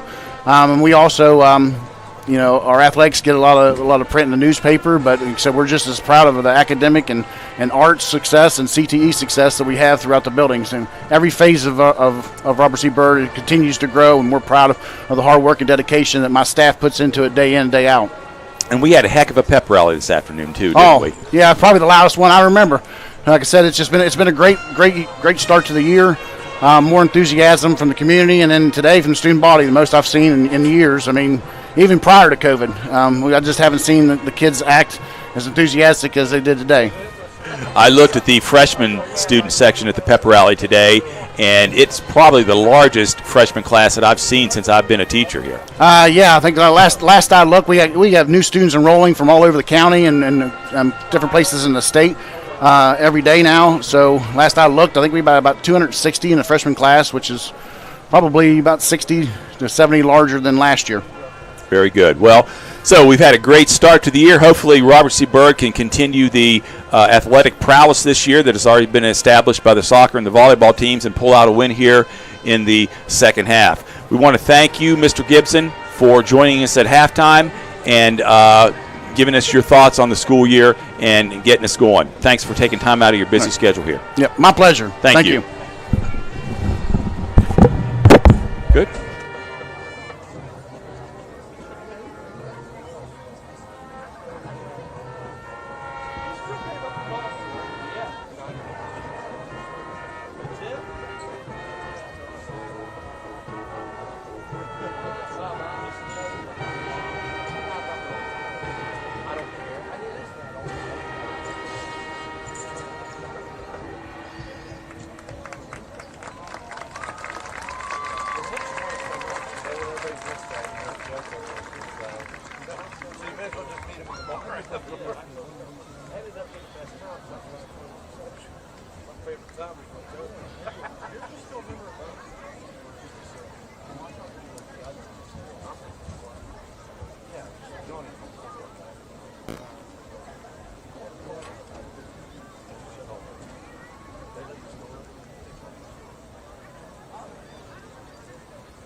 Ladies and gentlemen, let's hear it for your Robert C. Byrd Flying Eagle Marching Band.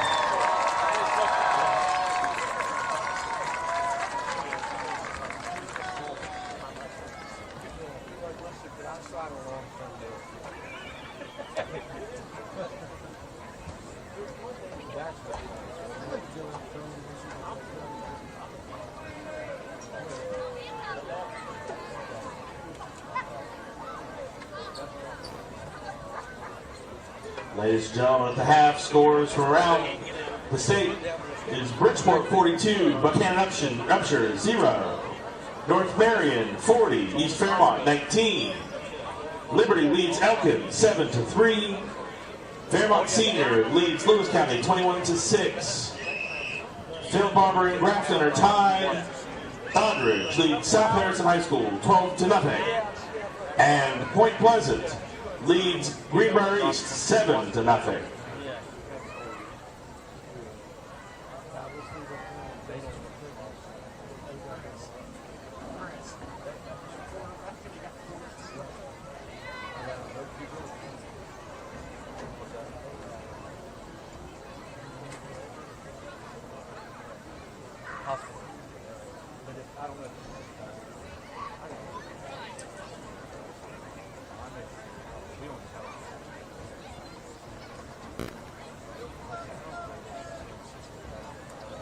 Ladies and gentlemen, the Robert C. Byrd family wants to give a big shout out to Clean Slate Laundromat. That's owner Brandon Critchfield, an RCB alumni, who's been giving back to his community. The Clean Slate Laundromat helps Coach Gorell keep our football uniforms looking great. Thanks, Clean Slate Laundromat, and thank you, Coach Gorell. Ladies and gentlemen, we also want to say a big thank you to our Robert C. Byrd parents and coaches who feed the team each week with meals, drinks, and bus snacks. Our players have healthy appetites and don't leave hungry. Thank you to Cabot, Buick, and GMC for helping supply pizza once a week for our team.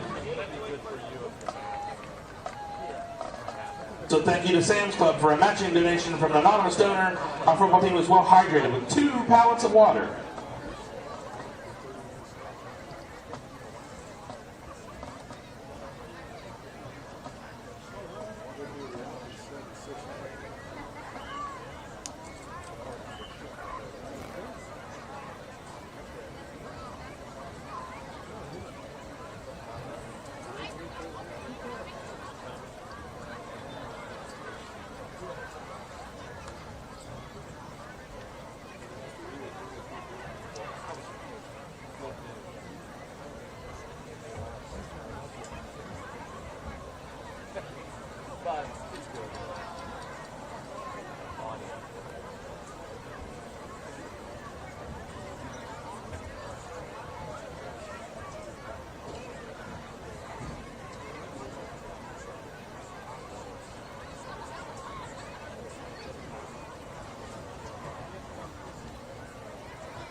got irritated happening.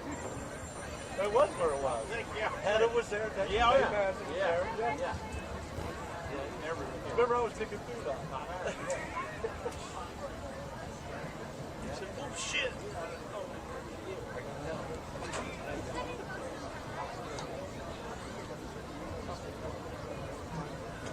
No, I think we're seeing.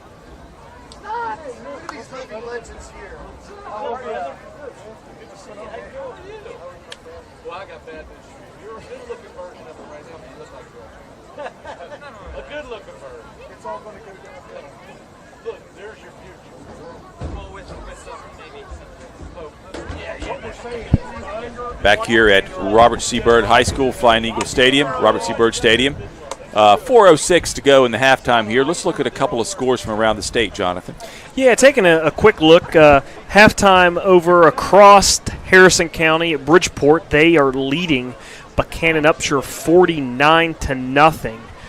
Some other scores of interest. University and John Marshall, they are knotted up at 7 apiece in the second quarter. Looking here, AA scores. Fairmont Senior is up 21-6 over Lewis County at the half.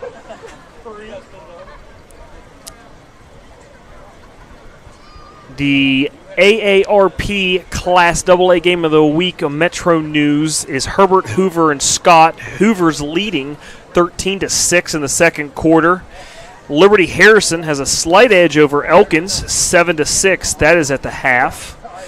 Oak Hill AAA is leading Nicholas County at the break, 10-0. Philip Barber up in the first quarter, big, 31-7 over the Grafton Bearcats. Rome County leads St. Mary's, 24-0. That's at the break. Some single A games from around the area. You've got Doddridge County is leading South Harrison 12-0 in the second quarter. And East Hardy is up big over Gilmer County, 57-0 at the break. So a couple of scores from around the state. Looking at the individual and team statistics now, what do we have? Yeah, looking first off at the team statistics, number of plays, Kaiser has that edge by 10 more plays ran than Robert C. Byrd, 39-29. Robert C. Byrd has 163 yards of total offense, while the Golden Tornadoes have 150 total yards. Time of possession is in big-time favor of the Robert C. Byrd Flying Eagles, 13:55 to 5:59. Rushing attempts, big discrepancy here in the game. The Kaiser has 31 rushing attempts for 138 yards to Bird's 9 for 5 yards.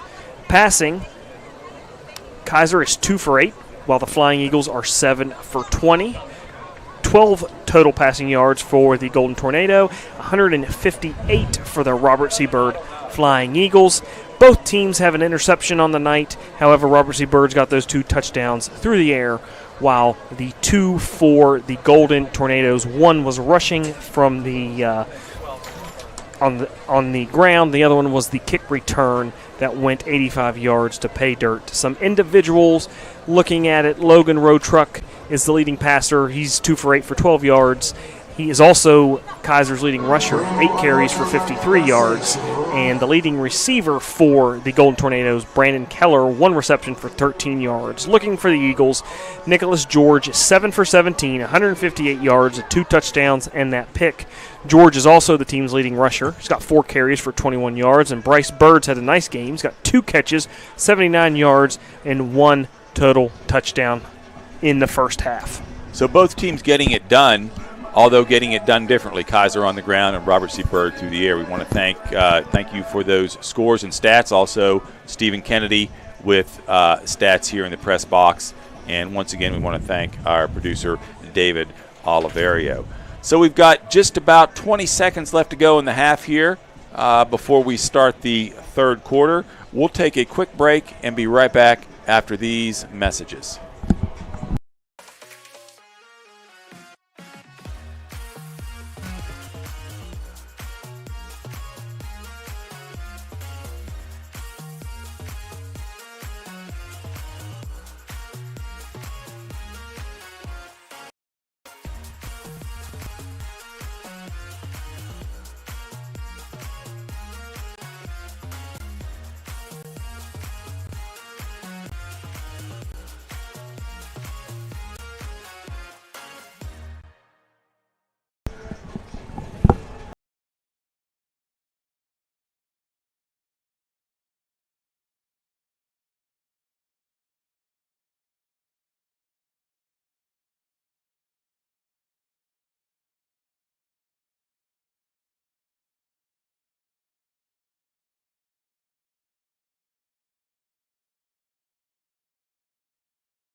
Back here at Robert C. Byrd High School, over at the stadium, just down from Dougie Layfield Lane. Not to look ahead too much, but we can look ahead at next week's opponents. For Robert C. Byrd, they will welcome Oak Glen High School. Oak Glen will come down from the northern panhandle to face the Flying Eagles. And Kaiser will be on the road. Actually, they'll be home, correct me, against North Star High School. High school is out of Pennsylvania. So Kaiser filling their schedule with a couple of schools in the Keystone State, Pennsylvania. Much the way Martinsburg plays a lot of schools in Virginia. They're playing a school from Salem, Virginia this week.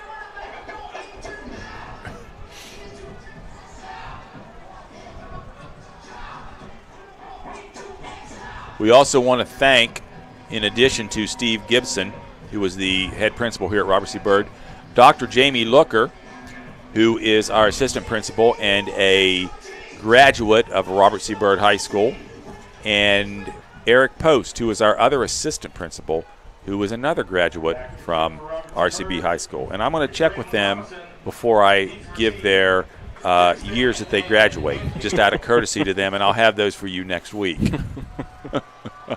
So Byrd will kick off. Kaiser did defer, and here is number 3 for Kaiser. And just still up. Stanswiak on a return. Bad tackling by the Flying Eagles, and he's going to make it all the way down to about the 21-yard line and put Kaiser in great field position to start the second half. Another big special teams play for the Golden Tornado. It's been all night. They've really haven't done so much offensive and defensively, but they've definitely left their mark on this game in the special teams. Yes, that's 2 on the night, and that has put Kaiser in a position to possibly take the lead here. And we'll probably see a run-heavy offense to start the second half here with Kaiser. They were successful running the ball in the second quarter. Here's a handoff off the right side. Number 31, Tristan Root carries the ball for the Tornado, the Golden Tornado. Ty Drake again in there for the Flying Eagles. He's had a nice ball game defensively, the middle linebacker. Kaiser picks up 4. That'll make it 2nd and 6. Ball's at the 21-yard line. Row truck under center, and we're going to have another timeout or a stoppage in play. We had a problem with the down marker across the field. Yes. So we're good to go. The referee winds the clock. Handoff is straight up the middle to Mealy, I believe. Number 30. Short gain. Correction, that's Root on the carry. Gain of a couple. Drake and Logan from there combined to make the stop. So it's 3rd and 4 for the Golden Tornado. Ball's at the 17-yard line. Man in motion. Here's a pitch out to the left side. The ball hits the ground, but it's picked up by the running back, and we're going to have a flag down on what looks to be like an illegal block against the Golden Tornado. And I think the tight end Keller knows exactly what he did. Yeah, again, another penalty there by Keller. Not sure if it was a block in the back or a hold, but you've got a injured Eagle who was on the opposite end of the hold. Looks like he's just a cramp. And we got another player down inside the 5 for the Eagles, which is also possibly another cramp. And that's the one thing that Coach Gorell did say to me, that he was really pleased with his team's conditioning. Yeah, really haven't had a whole lot of, knock on wood now, we don't want to see any injuries in the second half here, but haven't really had a whole lot of stoppage of play for injured players. And, usually early in the season, the hot humidity of August, you usually have a lot of cramps. But tonight, so far, this is the only 2 we've had, and they've been on the same play. So hydration has come a long way since I was in high school and you played football. Well, I'm just glad they don't wear leather helmets anymore. Yes. That's when you played.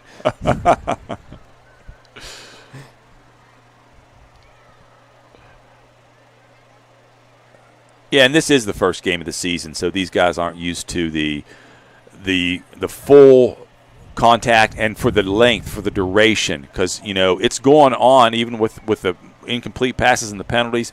This game is going on. It's getting on in time. Yeah. They may not be used to that yet. Again, it's one of those things where you get so far in camp and you still want to practice and you still want to tidy up things, but you don't want to injure players. So you go more shells, more helmets, so you don't get the full feel of a full game from end to start of full pads that you do in that first couple games. So. And in addition to being on the field, you've got to factor in running off and on the field, which is another 10 to 15 to 20 yards, and you had to be in condition for that too. So both players are up now off the turf. We think it's just cramps. The RCB medical training staff out there to assist them, and they look to be okay. Both walking off the field under their own power. It looks like it was Lotsky that was down on the illegal block or hold, and we can't quite make out the other player's number. But we're ready to go again with live action here. Kaiser backed up to their 31-yard line. Row truck in the shotgun with a running back to his right. He'll take the snap. Fake handoff. He'll look to pass downfield, and he's got a man downfield, but the pass is just off to his right. It was intended for number 30, Meal. Nice looking play, but just couldn't get any separation from the D-back. So it's going to be 4th and 20 now. Road truck still in there, awaiting the signal from Coach Derek Stephen. You got to figure it's going to be they're going to probably most likely go for it. It doesn't do you much good to punt from here, and you're probably not attempting a field goal. Yeah. So Road Truck sends a man in motion. He'll drop back looking to pass. He's going to air it out deep in the end zone. He's got a man, Mealy, down there who makes a heck of a catch for the Golden Tornado touchdown.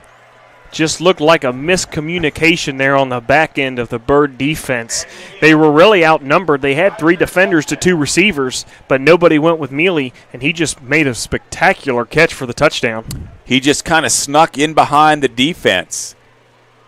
May have been sort of a not necessarily intentional, but the other Kaiser receiver kind of got in the way and shielded the defenders and allowed Mealy to run free. So Kaiser will try to tack on the extra point here, and that kick is good. Eden Parks with the PAT. So that makes your score Kaiser 21, Robert C. Byrd 14. Have 10:22 left in the third quarter. We'll take a break and be right back after these messages. Harrison County Schools has a long-standing tradition of providing outstanding educational opportunities for its students. Comprised of 24 schools, our district serves the needs of pre-K through 12th grade students throughout Harrison County. Providing a safe, supportive learning environment for all, we offer a well-planned, comprehensive curriculum designed to meet the needs of every student at every grade level. The elementary curriculum emphasizes core subjects augmented by music, art, health, integrated technology offerings, and physical education. Middle school students are introduced to programs, career counseling, and coursework that will help them make the transition to high school. Our high schools offer a broad and challenging curriculum to meet diversified needs and prepare our students for future careers or post-secondary education. Advanced placement honors, as well as dual credit partnerships, are available through local universities. Healthy Grand Families is a free initiative to provide information and resources to grandparents who are raising grandchildren. Healthy Grand Families is a partnership with Harrison County Schools, Family Services of Harrison County, and United Way. Harrison County Schools, where all are leaders and all are learners.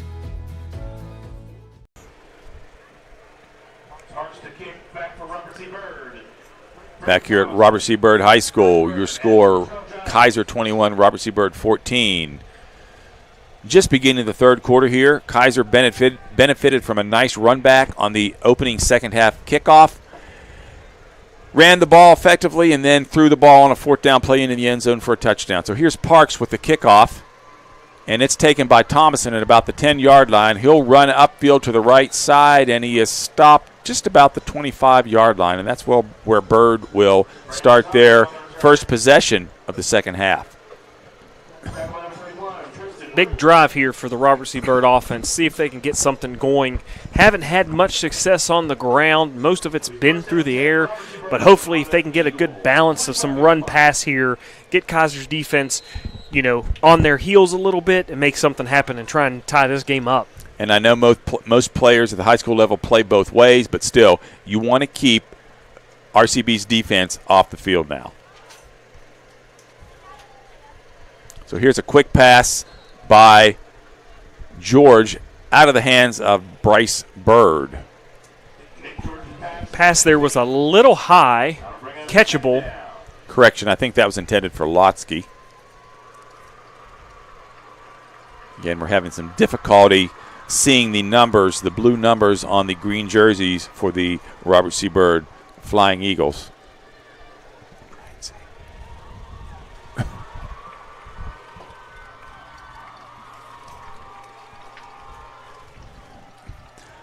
Here's George back to pass again. He's got his receiver streaking downfield, and a nice catch is made, but they're going to say he's out of bounds. So a juggling catch there made by, looks to be Lotsky, but the referee is going to rule him out of bounds. Take another look at this. A nice thrown ball, and another good job going up and high pointing it. Can't really tell if he was in or out. Probably a good call. But again, another 3rd and long now for the Flying Eagles offense. Yes. And 2 passes again. So it's great if you hit those passes, but if you don't, then that does put you at a disadvantage, and they almost are forced to throw the ball now. So George will be in the shotgun formation, and I think we're going to have motion. I think the up back, Jones, started to move just a second before the ball was snapped, and that's going to be a false start. That'll back Robert C. Byrd up 5 yards, make it 3rd and 15 now. See here if Byrd can get something, maybe just get enough field position to try and flip this field position for the punter. But really, it's been an all-passing attack, and it's really let Kaiser's front 7 kind of pin their ears back and go after George.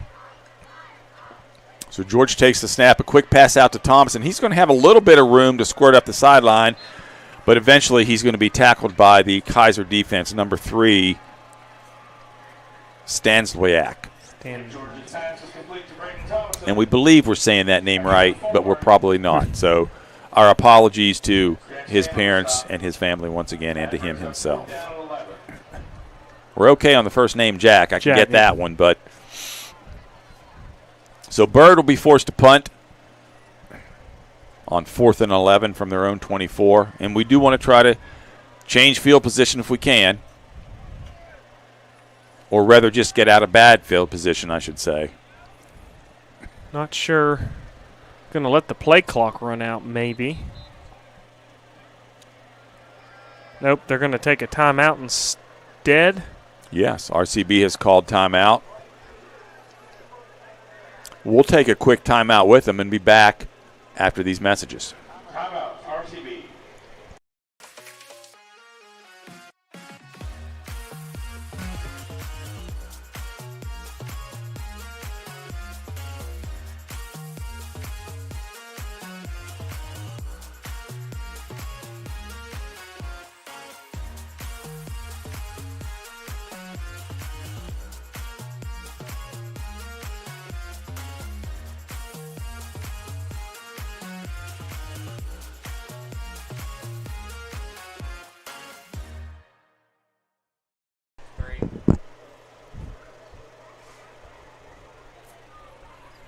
Welcome back to Robert C. Byrd High School and Robert C. Byrd Stadium. 21-14, the Golden Tornado. 9:05 to go in the 3rd quarter. So the Golden Tornado has come west, presumably on Interstate 70 and 68, and they have played a nice game of comeback here in what looked to be a blowout early on, and have the lead and are up by 7.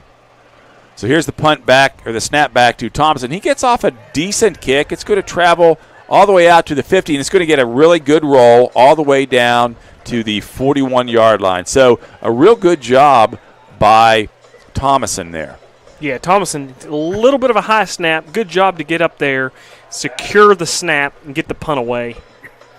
And if Coach Gorell can get a punting specialist in here and work with Thomason, who knows what he could do. He's got a good leg. So Kaiser will take over at the 41. Big series here for the Byrd defense. See if they can get a quick 3 and out, because Kaiser right now, they like to run the ball, and with that runs clock. Yes. So Kaiser sends a man in motion, handoff up the middle, and couple yards on the play. Ball was given to number 30, Mealy. That's carried by Anthony Mill, gain of 1. Several defenders there. Gain of 2. It's like Wyatt Minor was in on the stop, number 78. So that brings up second down, 8 yards to go. Ball's at the 43-yard line now. Road truck in the shotgun now, sends a man in motion, fakes the handoff, and he keeps it up the middle, gets about 4 yards. He's tripped up by Drake, but Drake rolls over, Stopped by Ty Drake. looks to still be down, A gain of 3. holding his back of his left leg. And we couldn't quite see what happened there.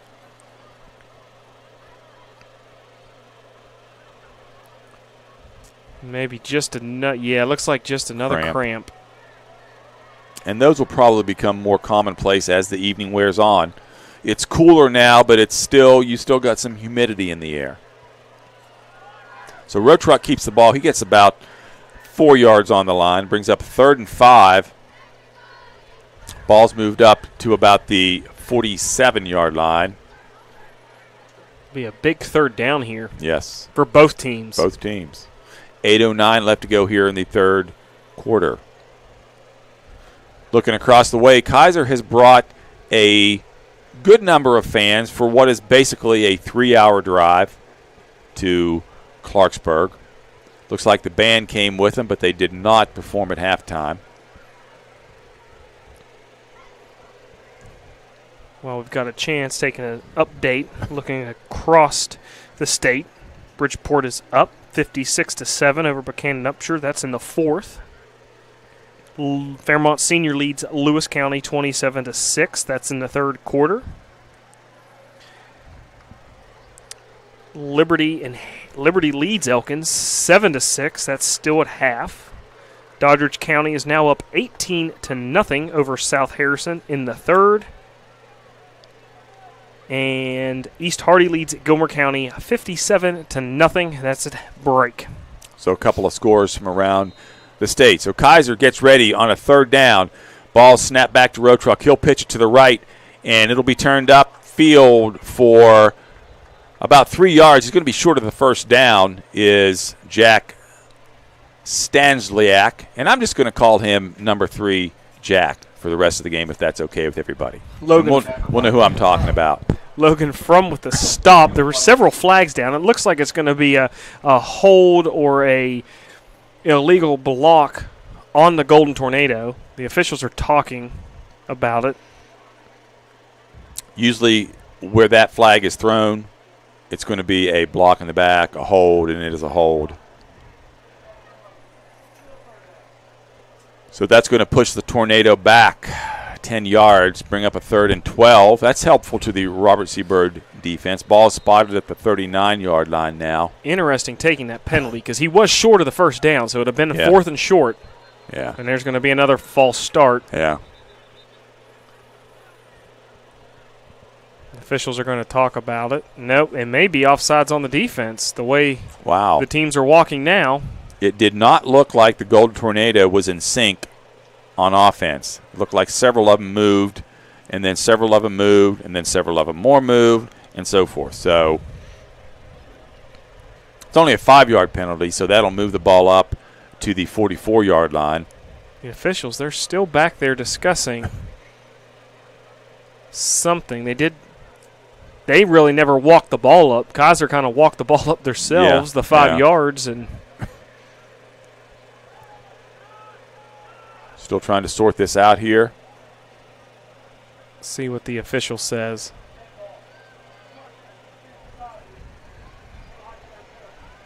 So the call was encroachment on the defense. Penalty goes against the Flying Eagles. Kaiser ready for the snap. Road Truck in the shotgun. Running back to the left, sends a man in motion. He'll look to pass. He's going to air out downfield, and he's got a man open across the middle, and he makes the catch, and it's going to be ruled incomplete. I thought for just a second there, Jonathan, that it was going to be a catch and a fumble. Yeah, it looked that way. It was a good job again there by the Eagles defense and Byrd to kind of play like, hey, he caught it fumble, pick it up, but initially they then called the play dead just to be safe. But a good job there really was beat on the play, but made a good job of breaking that ball up. Good job to get in there and knock the ball loose after he made initial contact.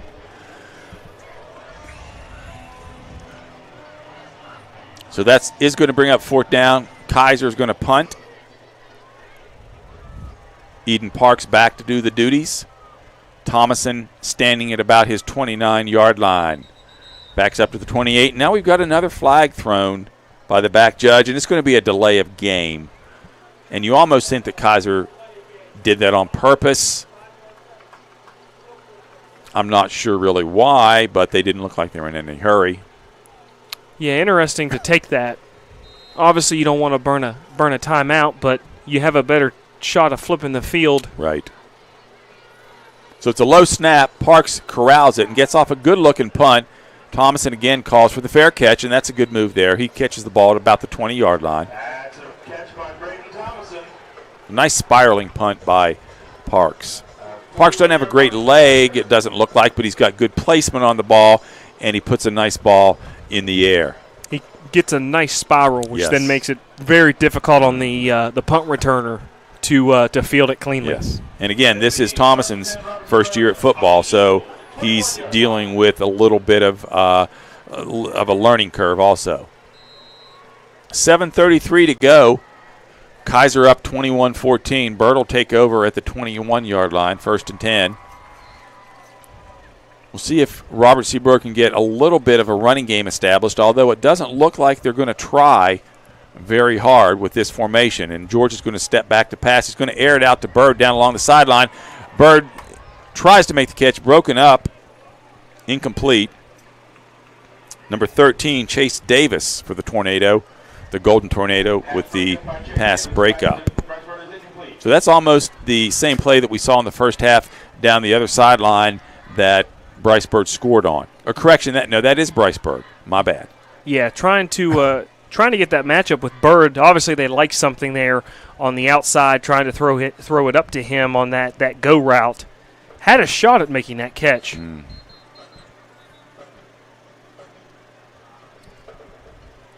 The official stopped the clock there momentarily, but we're good to go now. 2nd down for the Flying Eagles. George back to pass, gets it off to Thomason in the backfield. Thomason makes a spin move, no doing, and is brought down by, I believe that's number 30, Mealy, right about the 1-yard line, so no gain. Yeah, good job there by Mealy to stay home and make the nice tackle, because Thompson had some room out there. Yeah.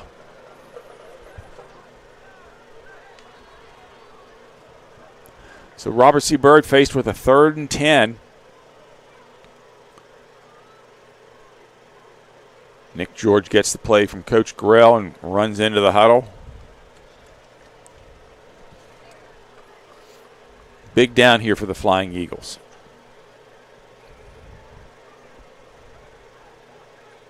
Snaps back to George, and we're going to have a flag. And that's probably going to be a false start, a legal procedure against the Eagles.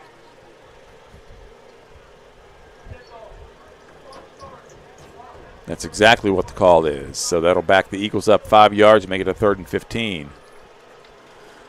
So Robert C. Byrd really kind of just sputtering on offense since that explosive first quarter. Yeah, early in the game, Robert C. Byrd's defense did a really good job of putting Kaiser in 3rd and longs, 2nd and longs. That's kind of flipped here in the second half, and Kaiser's done a really good job of keeping Robert C. Byrd in 3rd and long, 2nd and long, and makes it really difficult on the offense to get something going.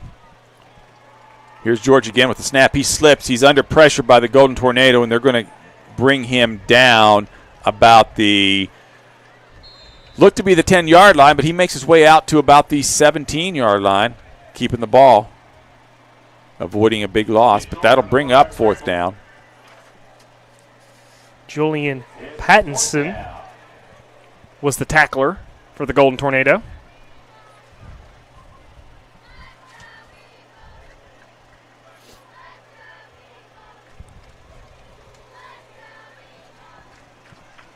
Brandon Thompson punt, deep receive.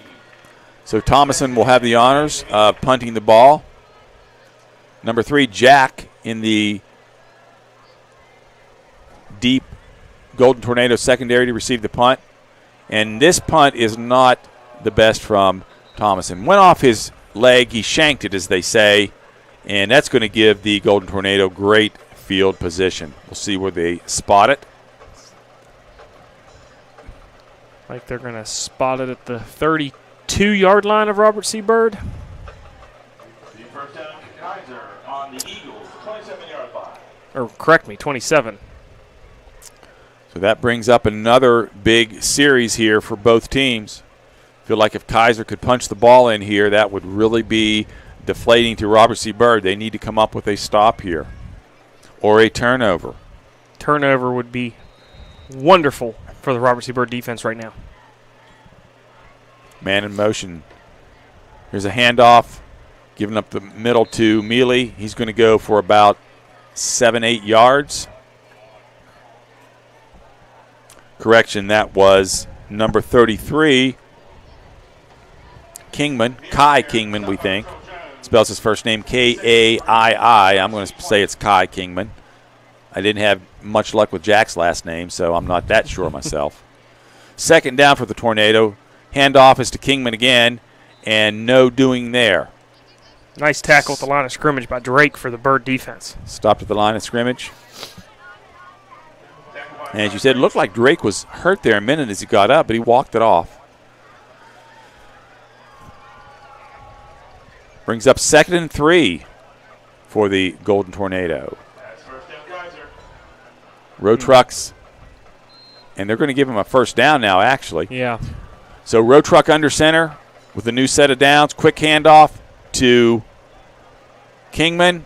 He cuts up the middle and cuts right, loses the ball. I think it bounced right back up into his hands, and he scores a touchdown, but there is a flag down at the 15-yard line. Really odd play there. Most likely it looks like it's going to be coming back. Yeah. A lot of action in a short period of time on that play. Yes, and it's going to be a hold against the Golden Tornado.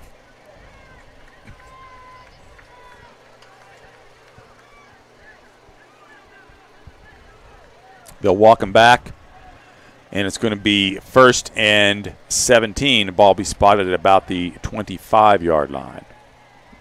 4:34 to go here in the third quarter.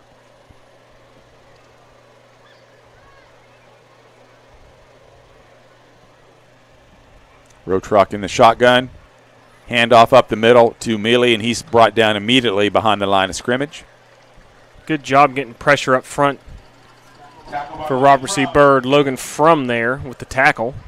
And 2nd down 17 for the RCB, 25. No gain on the play. Second down, still 17 to go. Road truck under center. Here's the snap. He's going to roll out to his right to pass the ball. He's got a man open.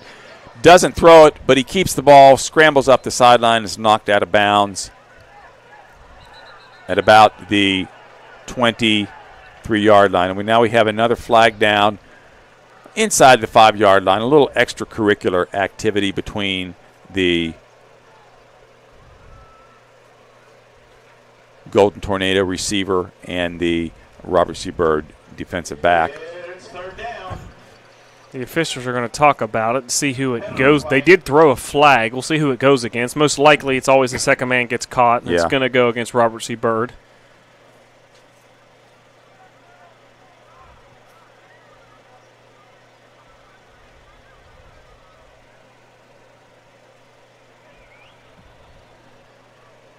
Doesn't look like the official was going to signal any penalty, though. The penalty is 1st down Kaiser. Well, they did spot the ball. Looks like they gave him the penalty, but there was no announcement. But maybe there's going to be an announcement forthcoming. Now the official's walking over to the far side down marker. I think they're trying to figure out where the ball should be spotted. Where the ball should be spotted. The ball was spotted at the 19, according to the scoreboard here. The ball is currently placed just inside the 10-yard line, in between the 10 and the 9. But the officials are still talking things over. Kaiser's ready to go, though. And I think there might be some discussion if it's a third down or an automatic first down, depending on what the official still hasn't made a call yet. The scoreboard has now they have 3rd and 2, so it was not an automatic first down. So, and we're going to get a call from the official right now.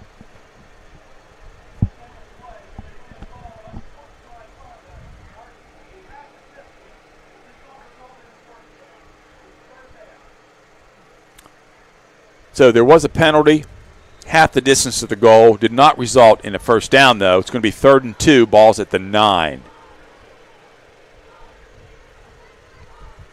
Here's Rotuck with a quick handoff up the middle to Jack. Correction, that was Kingman.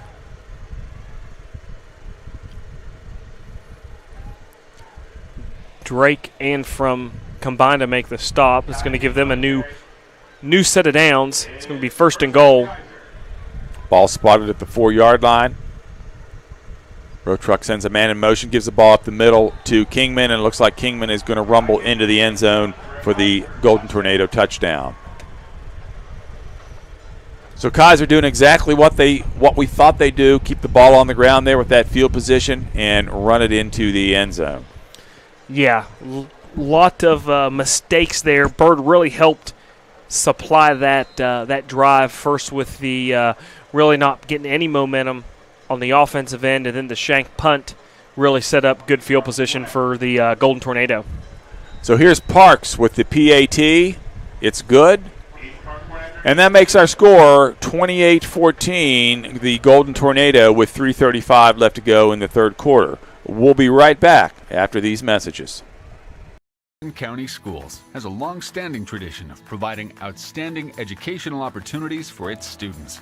Comprised of 24 schools, our district serves the needs of pre-K through 12th grade students throughout Harrison County. Providing a safe, supportive learning environment for all, we offer a well-planned, comprehensive curriculum designed to meet the needs of every student at every grade level. The elementary curriculum emphasizes core subjects augmented by music, art, health, integrated technology offerings, and physical education. Middle school students are introduced to programs, career counseling, and coursework that will help them make the transition to high school. Our high schools offer a broad and challenging curriculum to meet diversified needs and prepare our students for future careers or post-secondary education. Advanced placement honors, as well as dual credit partnerships, are available through local universities. Healthy Grand Families is a free initiative to provide information and resources to grandparents who are raising grandchildren. Healthy Grand Families is a partnership with Harrison County Schools, Family Services of Harrison County, and United Way. Harrison County Schools, where all are leaders and all are learners.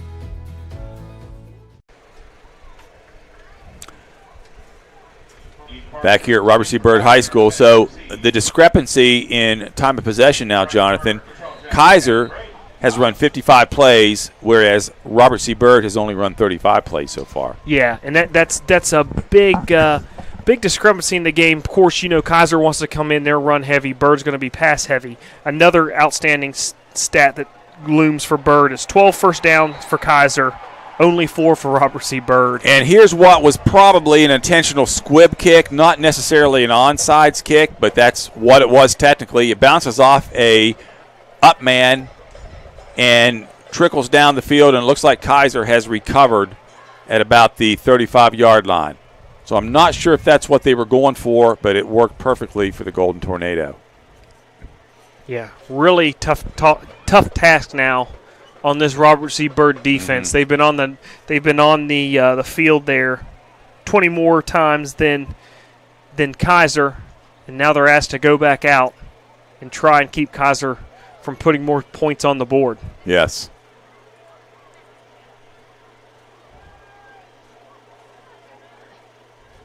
Well, we didn't see a signal from the official about who has the ball, and Kaiser looks like Kaiser's offense is out there. Yeah. There is another.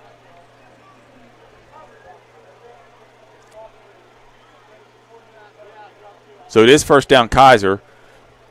The official making a statement. We couldn't quite hear him, though. So Kaiser's going to get the ball 1st and 10 at the 38-yard line. And this is a pivotal series for the Robert C. Byrd defense.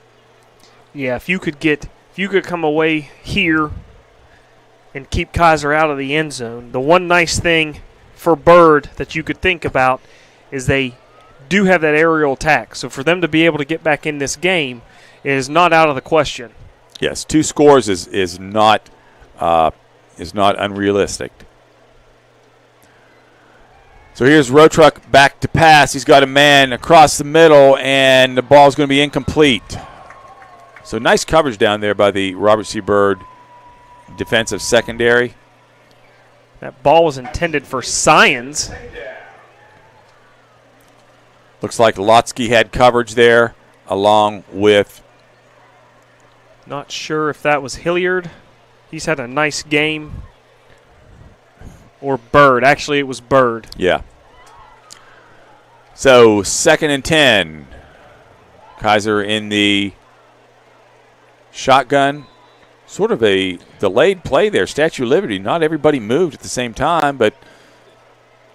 Yeah, the Byrd defense basically stood still, and all of them signaled the flag to come out. And it looked like the left tackle or the left guard there for Kaiser went early. Yeah. No flag was thrown.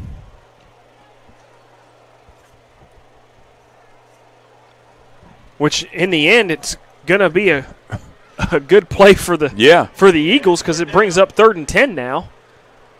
So Robert C. Byrd really needs to hold them to a punt. So here's Rotruck with the keeper, looked to pass but decided to keep it. He's going to be brought down for a loss right about the 45-yard line of the Flying Eagles. And that will bring up a 4th down, and Kaiser will punt it this time. Gail Adams with the sack there, and really a great job by the entire front there for Robert C. Byrd to really get pressure on Rotruck. So a good stand by the Robert C. Byrd defense. See here if we can get in on this special teams play tonight. Yes. Get a good punt return here. Thomason certainly capable of it. And he's not going to be able to field this kick. And it's going to roll. Good kick. And he probably should have come up and fielded that. And it's going to roll inside the 10 all the way down to the 6-yard line. So good job by special teams. Kaiser special teams there, putting Robert C. Byrd deep in the hole. Yeah, one of those where you're looking back, you probably you went ahead and called the fair catch. You should have come up and caught it instead of letting it bounce. And in all fairness, the punt looked to be drifting to the opposite side of the field, but when it actually hit, it was a lot closer to Thomason than we thought it was going to be.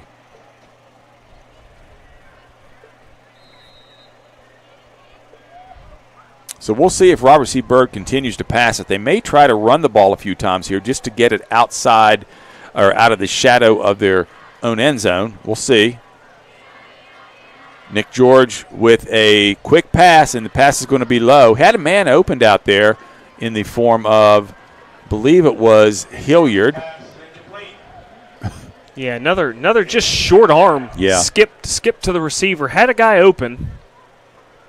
And that's uncharacteristic of Nick George because usually he's on target with his passes.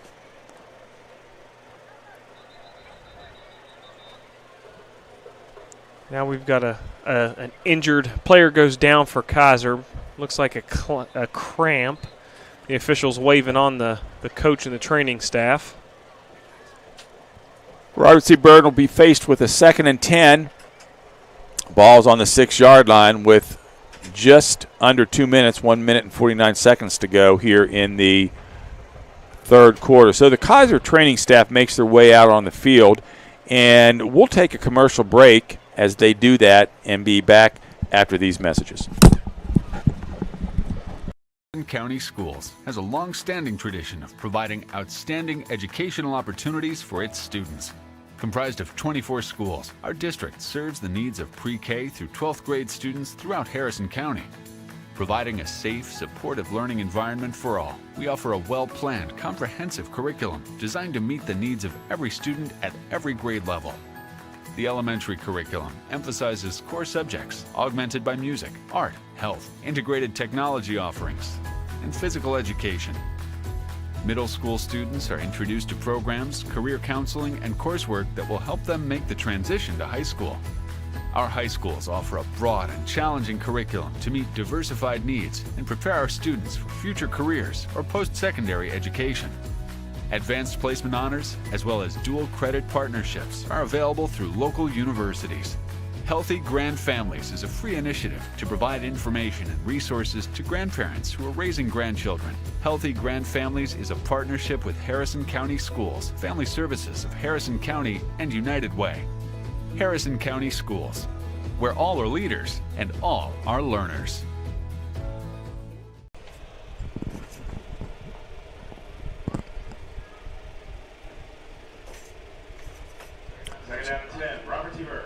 So the injured Golden Tornado player has been taken off the field. He's okay, just a cramp, and that'll give Robert C. Byrd the ball again. They'll put the ball in play. They do run the ball up the middle this time for a couple yards, maybe 5 yards. That's Latrell Jones on the carry. Latrell Jones with the carry.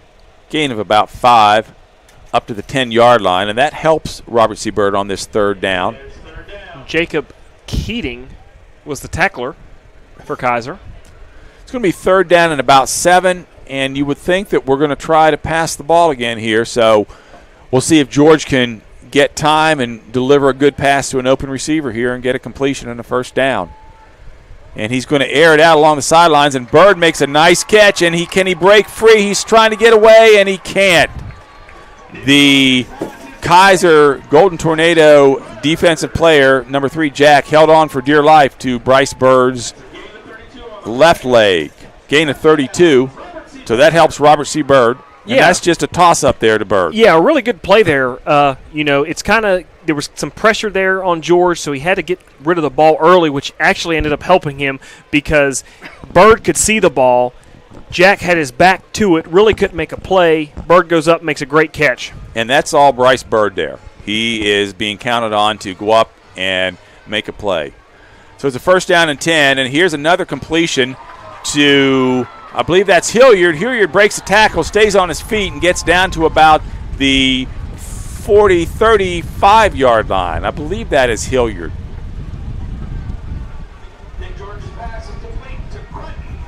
Quentin Cooley. Quentin Cooley. So nice pitch and catch. Good job by Cooley to make the first man miss to get that yards after catch. Yes. And he was then forced out of bounds by Chase Davis. Hilliard, Cooley, Lotsky, and Bryce Byrd all look the same to me on the field from this angle.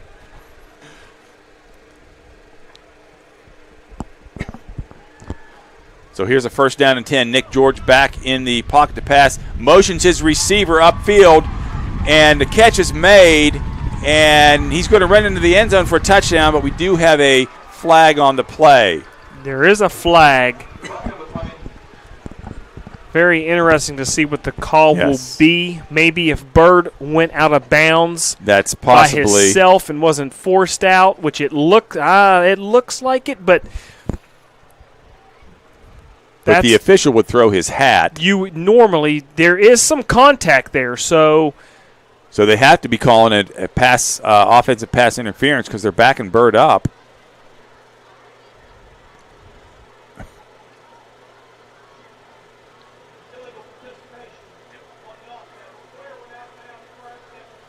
Okay, so we went out of bounds prior to catching the ball. That's going to be a big penalty and back Byrd up. And that's why they paint the lines on the sideline, is to tell the players where they can go out of bounds, where they can and they can't go, and you have to stay in between those sidelines. So it's 1st and 25 now. Here's Nick George rumbling up the middle. He can move, and he takes the ball on a nice keeper all the way down to about the 37, 36-yard line. So he makes up what was lost in penalty yardage. Julian Pattinson Gain of 12 on the play there. is the tackler, and that's going to end the third. So Bird's got some work to do here, but they are beginning to scratch at the door at least a little bit. Your score, 28-14 in favor of the Golden Tornado here, and we'll be right back to start the fourth quarter after these messages. Harrison County Schools has a long-standing tradition of providing outstanding educational opportunities for its students. Comprised of 24 schools, our district serves the needs of pre-K through 12th grade students throughout Harrison County. Providing a safe, supportive learning environment for all, we offer a well-planned, comprehensive curriculum designed to meet the needs of every student at every grade level. The elementary curriculum emphasizes core subjects augmented by music, art, health, integrated technology offerings, and physical education. Middle school students are introduced to programs, career counseling, and coursework that will help them make the transition to high school. Our high schools offer a broad and challenging curriculum to meet diversified needs and prepare our students for future careers or post-secondary education. Advanced placement honors, as well as dual credit partnerships, are available through local universities. Healthy Grand Families is a free initiative to provide information and resources to grandparents who are raising grandchildren. Healthy Grand Families is a partnership with Harrison County Schools, Family Services of Harrison County, and United Way. Harrison County Schools, where all are leaders and all are learners. Well deservedly. Back here at Robert C. Byrd Stadium, getting ready to start the third quarter. Eagles are looking at a 2nd and 12, and here's a pass by Nick George in the flat to looks to be Latrell Jones. He hauls it in and rumbles upfield for about 7-8 yards. Close to the first down marker. It's going to be just about a yard, 2 yards short. It's going to bring up a third down and to be about a fourth and one, or third and one, correction. Third and long one from where the chains are over there. So Nick George is going to keep this one and run right up the middle and have the first down with no problem. He's going to pick up about 5 yards on the play. Just a host of Golden Tornado. The Golden Tornado defense just was in a whirlwind, if you will, there, and brought down Nick George, but not before he got about 5 yards. So that puts the Eagles, the Flying Eagles that is, in good field position. Takes them all the way down to the 22, gives them another fresh set of downs. Byrd has had some success with that Nick George keeper up the middle. He is the team's leading rusher tonight, so we'll see if that comes into play a little bit later.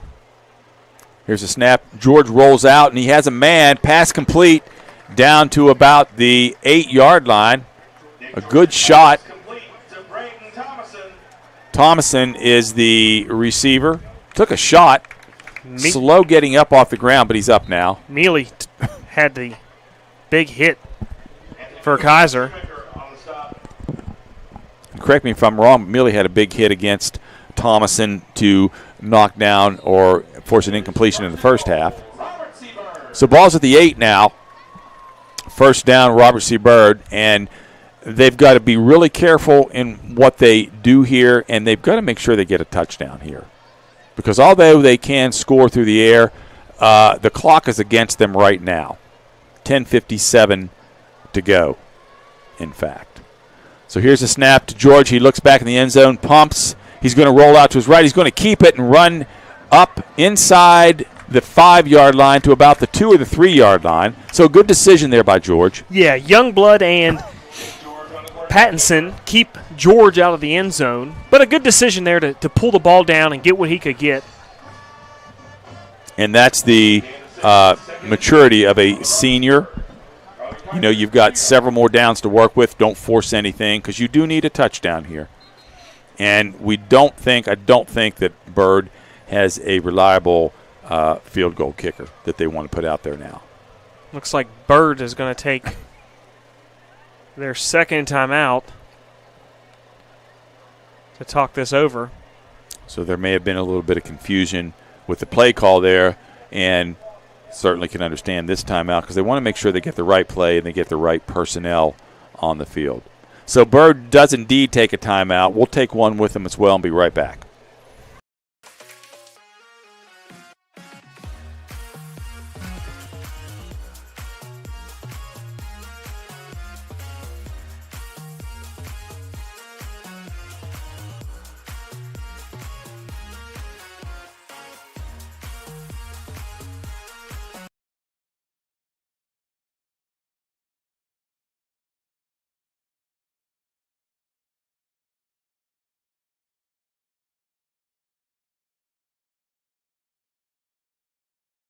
Award winners from Byrd. Do you know? I know Jordan and Casey. Okay. Welcome back here to Robert C. Byrd Stadium. The Eagles looking at a 2nd and 2 from the 2. Down by 2 scores with 10:33 to go. Nick George takes the direct snap. He's going to rumble up inside the 5-yard line, inside the 2 to about the 1, we'll say. Nick George on the quarterback keep. That was a lot of explanation for a very minimal amount of yards. So they do give him 1 yard, brings up a 3rd down. And we may look to see George keep the ball again. I'm not sure you want to put the ball in the air at this point. George is going to go off the left side, and he's going to rumble into the end zone for a touchdown. So a good call there. Obviously, Coach Gurrell talked to them about that in that previous timeout. Yeah, really good call there. Again, that's probably the most runs we've seen in an entire series all night by the Robert C. Byrd offense, and they knew they had to punch that in the end zone to cut away at Kaiser's deficit. So Byrd says we're not done yet. And they'll look to cut the lead to a 1-score or less than 1-score game. That's the advantage you get sometimes with going for 2. If they can, well, they're going to try the PAT now, and it's going to be Thomason, so I stand corrected. So here's the snap and the kick, and it's going to be good. And I stand corrected. Thomason looked like a college kicker there. He drilled that thing. Yeah, that was a good snap, good hold, and a great kick there. Well, now we know why he had 3 goals in the soccer game the other night.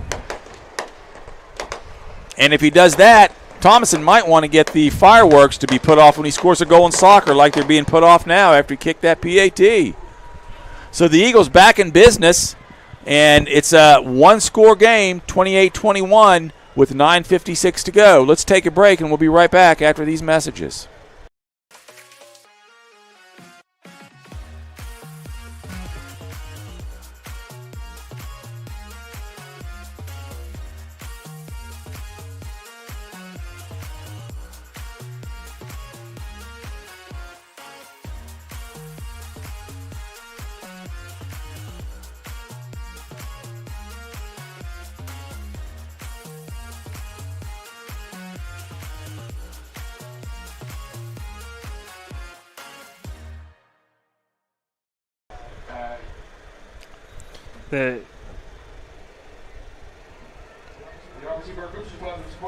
Back at Robert C. Byrd High School, the Eagles with a nice drive, cutting into the lead. They're down by 1 score, 28-21, 9:56 left to go on a soon-to-be ticking clock.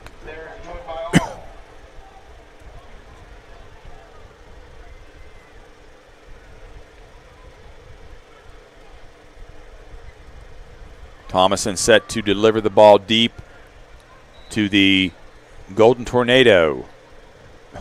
His kick from the 40, and it's drilled. Caught inside the 5 by number 3, Jack, and he'll bring the ball out to the 30-yard line. Correction, that's Mealy. Good kick coverage there by Byrd. Much better, yes. Had much 2 better. get away from him earlier in the game. I'm sure Coach Gurrell said get down there and have good coverage. Don't let them get good field position on this kickoff. And we won't talk about that too much because that's certainly a sore spot because that's how Robert C. Byrd lost last year in the playoffs to Fairmont Senior on a kick return. at the very end of the game. So Kaiser gets the ball 1st and 10 at the 30-yard line. And here's an inside handoff to 31, and that's going to be Tristan Root. Brings up a 2nd down, pick up 7, balls at the 37-yard line. Road truck in the shotgun. He hands off to Mealy. Mealy off the right side. And he looks like he's going to have the 1st down. And it is indeed a Kaiser Golden Tornado 1st down.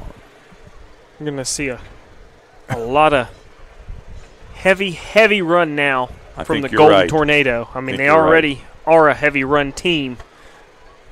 I think they're basically going to ask Robert C. Byrd to stop them. Here's a keeper by Road Truck off the left side. He's got some room to scramble. Nice blocking downfield. And he's still scrambling and brought down inside the 25-yard line by Lotsky. So a nice play designed by the Golden Tornado. Yeah, had a host of blockers out there when Road Truck just decided to pull that and come off the left side. And a nice job of Road Truck not outrunning his blockers. He was waiting for his blocking to develop. So another fresh set of downs on a turning clock, 8:41 to go. Road Truck under center, hands off inside to Root. Root with a couple yards up the middle. Hilliard comes up to make the tackle. Give him only a gain of 1. Big set of downs here for Robert C. Byrd's defense.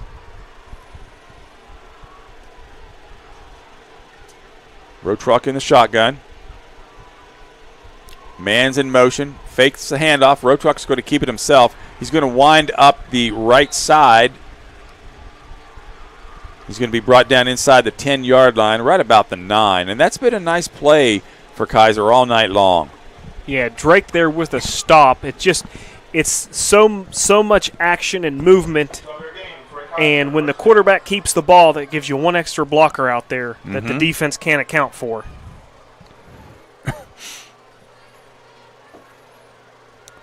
Another inside handoff, this time to Root again, and he runs up the middle, maybe to the left a little bit, all the way down inside the 5 to about the 3-yard line.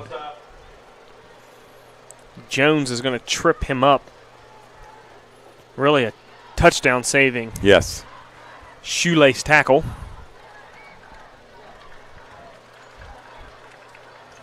Now Kaiser taking some time. I wouldn't say they run a hurry up by any means, but they get to the line and they move quickly, even though it's a run game. They're taking some time off the clock here, letting the play clock roll down inside the 5-second mark before they snap the ball. And it's an inside handoff to Root, and he's going to fall in for the Golden Tornado touchdown. So the Golden Tornado with a nice drive on that one nice quarterback keeper by Road Truck all the way down inside the Robert C. Byrd 25-yard line, and they punch it in from there, and they go up again by 2 scores. Parks is on for the PAT. So any momentum that Robert C. Byrd built in the last drive has been and the PAT is good by Elam. So any momentum has been negated by the Golden Tornado now. Yeah, really good job there by the Golden Tornado to really dominate up front that drive, really wear down the defensive line of the Flying Eagles and punch that in to go back up by 2 scores. And if there's any positive out of that last drive by Kaiser, it's that they scored fairly quickly. It wasn't a methodical drive where they took time off the clock. And Robert C. Byrd has time, but time is quickly running out. We'll take a quick break and be back with the rest of the third quarter, or I should say fourth quarter, after these messages.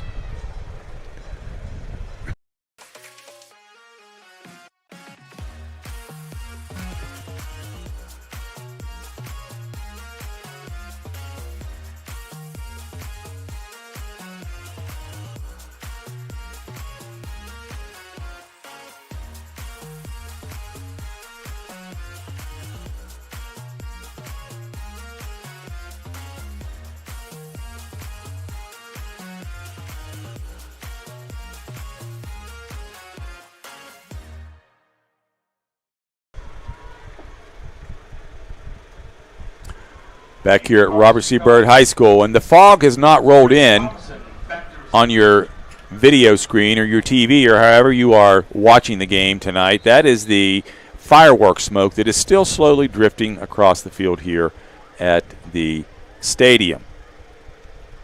Kaiser getting ready to kick off here. Parks has done a nice job with the kicks and the PATs for the Golden Tornado tonight. And he kind of loops this, and it's going to be fielded by Bryce Byrd. Bryce Bird's going to cut right and bring it upfield, evading a couple of tacklers. Still on his feet, trying to get some extra yardage, and he's going to get all the way out to the 33, 34-yard line. Nice job there. Yeah, nice job by Byrd to really make something out of nothing. Had some blockers out there. Really just had one more man. If he could have made one more man miss, he might have been able to take that to the house. Really made something out of nothing there. So Byrd will get the ball 1st and 10 with 6:43 to go on a soon-to-be turning clock here. RCB student section still going strong. They still have hope in their Flying Eagles, clad in their white shirts tonight. It was a whiteout. We're going to have a injured player, yes. Josh Shoemaker, for Kaiser. Probably just he's got his shoe off. He came up limping at the end of that kick return and tried to make it over to his sideline. Didn't get very far.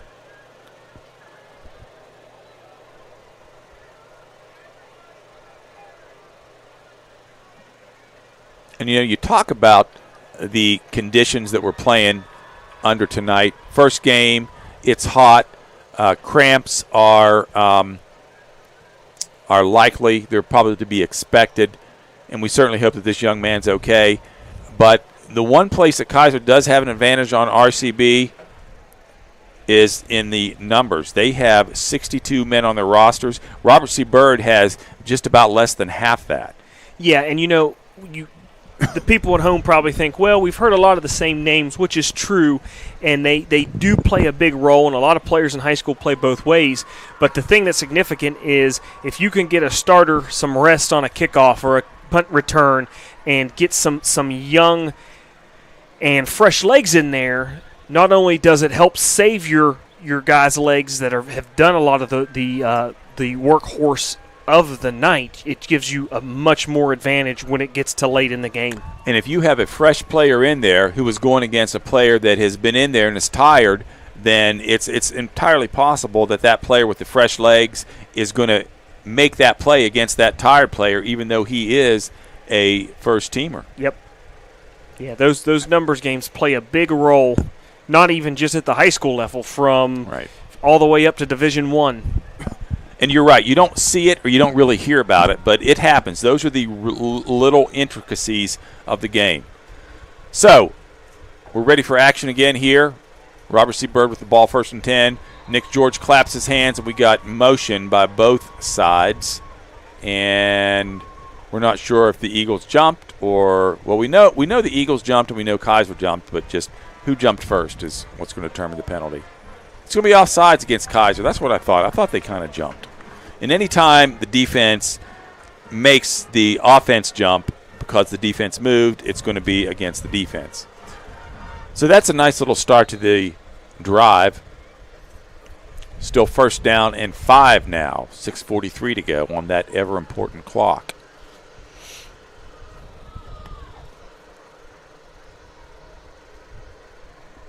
Nick George sets the offense in the shotgun. He's going to look to pass. He's going to get the ball downfield and just off the hands of Bryce Byrd. He had a defensive back cut right in front of him.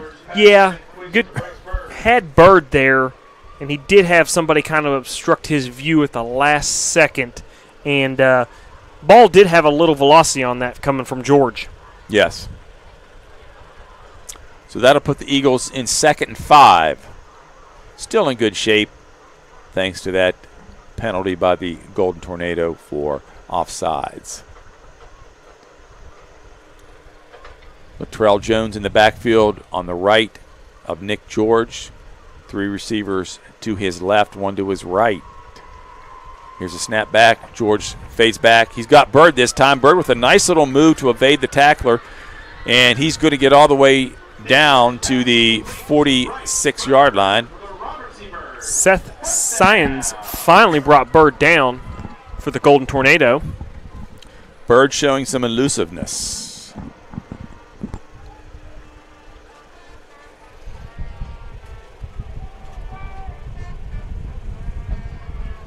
Bird taking a little more time than my liking.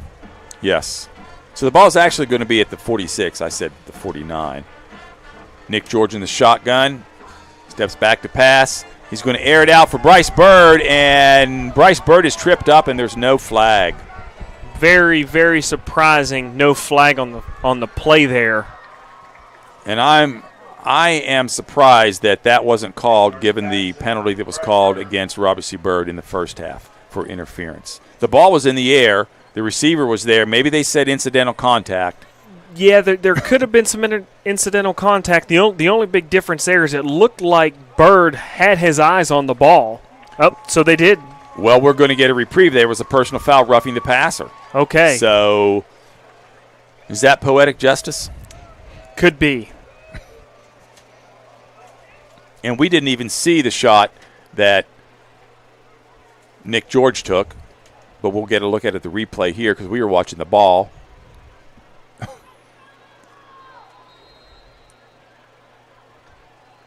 Well, it wasn't that late, but we'll take it. Definitely high into the helmet.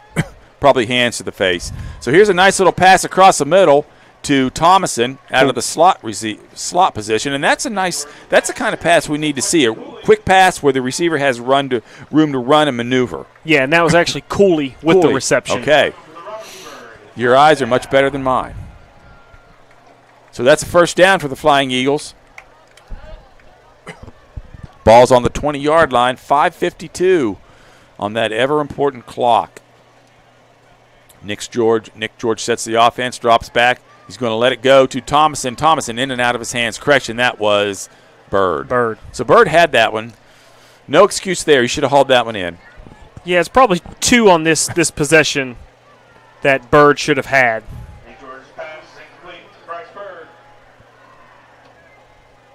That does stop the clock, though, for the Flying Eagles. Second down and 10. Ball still at the 20-yard line. Yeah, and Bird not showing a whole lot of urgency here.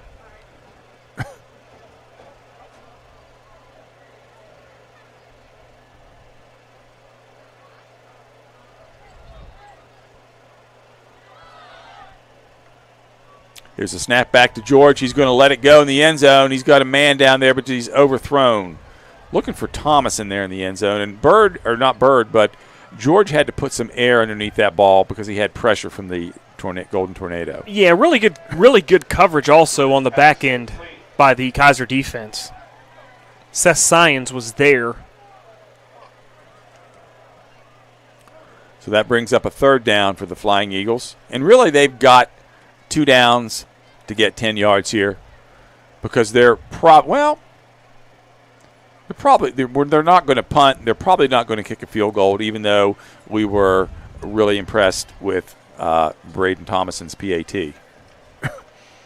So here's the snap back. George has got Latrell Jones out of the backfield. He cuts it upfield, and he's going to be close to the first down, but I think he's going to be just a little bit short. But a nice job by Jones. Yeah, really good play call, getting Jones the ball out there in space. He was eventually tripped up by Julian Pattinson for the Golden Tornado, and it's going to bring up a fourth down, and we'll see what Coach Gurrell and the Eagles want to do. Fourth down, and it looks to be about 2. And I would say we're going to see Nick George keep this right up the middle. But I could be wrong. Oh. You had. And Nick George tried to get the Golden Tornado defense to jump, but I think he got his own man to jump, unfortunately. Yeah, both guys moved. Now they're just going to talk about it and see who went first. It's going to be a false start. Yes. There was a Golden Tornado player that did jump, but I believe our receiver out to the left, either Lotsky or Bird. And most of the time when it's a receiver that jumps like that, rather than offensive lineman, they're going to give it to the receiver. Yes. If it had been an offensive lineman, Bird could have had an argument. Well, maybe the defender came across Right. to make us jump. So, And Bryce Bird and Nathan Lotsky both have on the same colored lime green cleats and lime green gloves. So I will definitely be talking to them about that come Monday at school, about maybe changing that up so we can get a better perspective and see who's who on the field. So Bird's going to take a timeout here, faced with a 4th and 7, one that they absolutely need to convert if they want to win this game or have any chance to come back in this game. So let's take a timeout along with them. We'll be right back after these messages.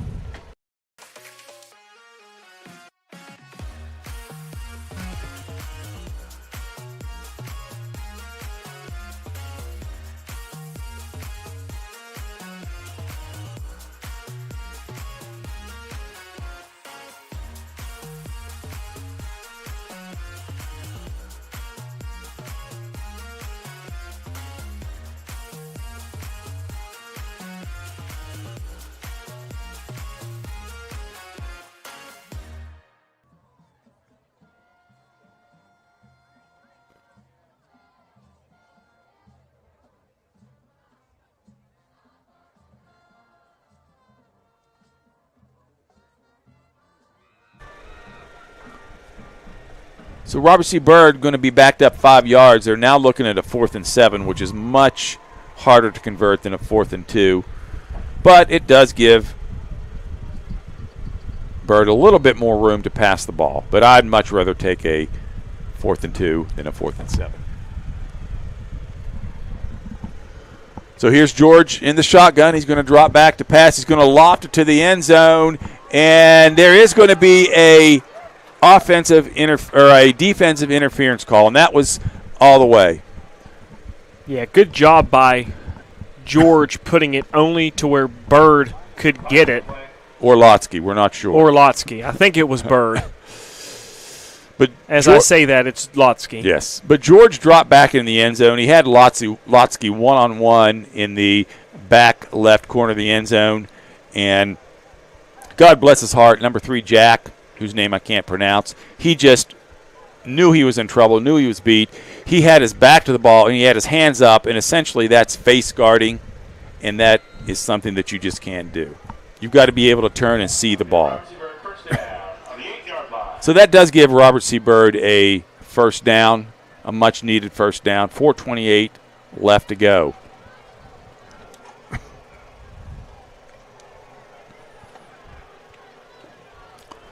So Nick George brings the guys to the line of scrimmage, drops back to pass. Here's a pass. Oh, and it's batted down into the end zone, intended for Looked like it was intended for Cooley. Cooley, yes. Dangerous pass there. Tristan Root was the Golden Tornado defender that broke the pass up. So that'll bring up a 2nd and 8. 2nd and goal to go, actually. Ball's on the 8-yard line. And we talked about this game being longer because of the injuries, the cramps, the incompletions, and the penalties. We're going on 3 hours now. So you know these guys have got to be getting tired. So here's Nick George rushed, getting the ball away, and he throws it into the back of the end zone, and it's almost picked off by Root. And Nick George took a shot there.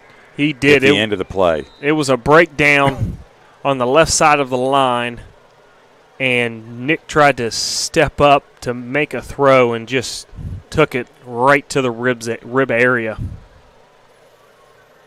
And he is in some pain. Yeah, he looks to be very uncomfortable, to say the least. So the teams are going to head to their benches as we take a injury timeout here. We'll take a timeout along with them as well and be right back after these messages. County Schools has a long-standing tradition of providing outstanding educational opportunities for its students. Comprised of 24 schools, our district serves the needs of pre-K through 12th grade students throughout Harrison County. Providing a safe, supportive learning environment for all, we offer a well-planned, comprehensive curriculum designed to meet the needs of every student at every grade level. The elementary curriculum emphasizes core subjects augmented by music, art, health, integrated technology offerings, and physical education. Middle school students are introduced to programs, career counseling, and coursework that will help them make the transition to high school. Our high schools offer a broad and challenging curriculum to meet diversified needs and prepare our students for future careers or post-secondary education. Advanced placement honors, as well as dual credit partnerships, are available through local universities. Healthy Grand Families is a free initiative to provide information and resources to grandparents who are raising grandchildren. Healthy Grand Families is a partnership with Harrison County Schools, Family Services of Harrison County, and United Way. Harrison County Schools, where all are leaders and all are learners.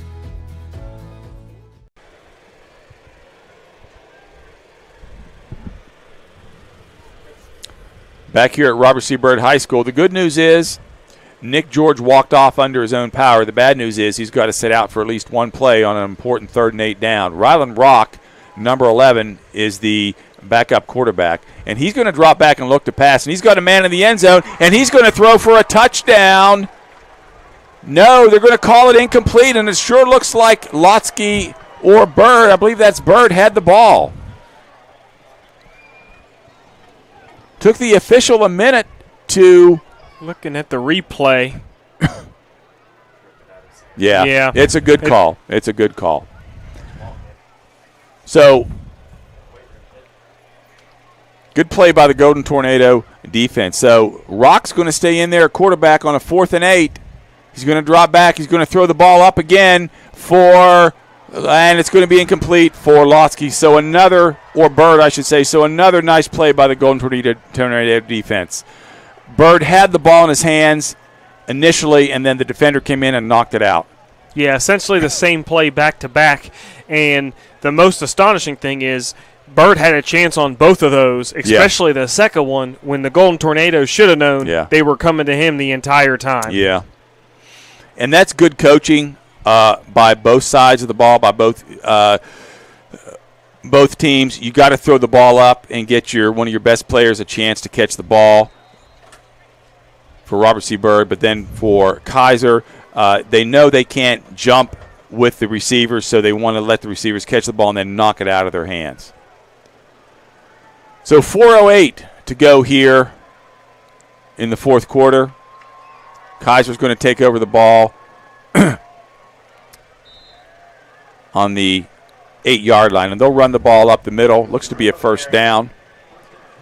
That was Root, the ball carrier, and he was tackled by Jones for the Flying Eagles. Ladies and gentlemen, we want to ask you to visit the varsity concession stand and get a first man pepperoni roll here from Zananzio's Health Bread Company. So the Golden Tornado just going to kind of wind this clock now, hopefully. First and 10, new set of downs. And there's a fumble on the play, and we'll see who has the ball. The Golden Tornadoes say they have it, and it looks like Root got it back. Yeah, Root had the ball. He was coming on an inside handoff to the left side of the field, simply lost it.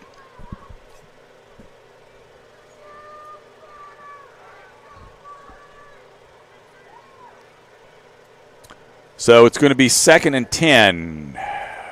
Inside 3 minutes left to go here at Robert C. Byrd Stadium. Play clock's under 5 as the Golden Tornado snaps the ball. Handoffs up the middle to Root once again. And he's an example of a kid that they didn't use much in the first half, but they used a lot in the second half, so he was fresh. Yes, he's had a lot of touches here in the second half. So Robert C. Byrd faced with a 3rd down defensively that if they have any chance of coming back in this game, they got to hold him here. Kaiser just letting the play clock wind down.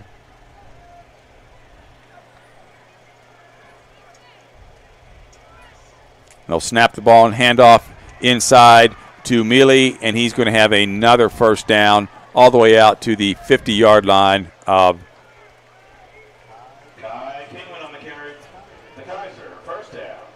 Kaiser. Just inside the 50-yard line, actually the 48-yard line of Kaiser.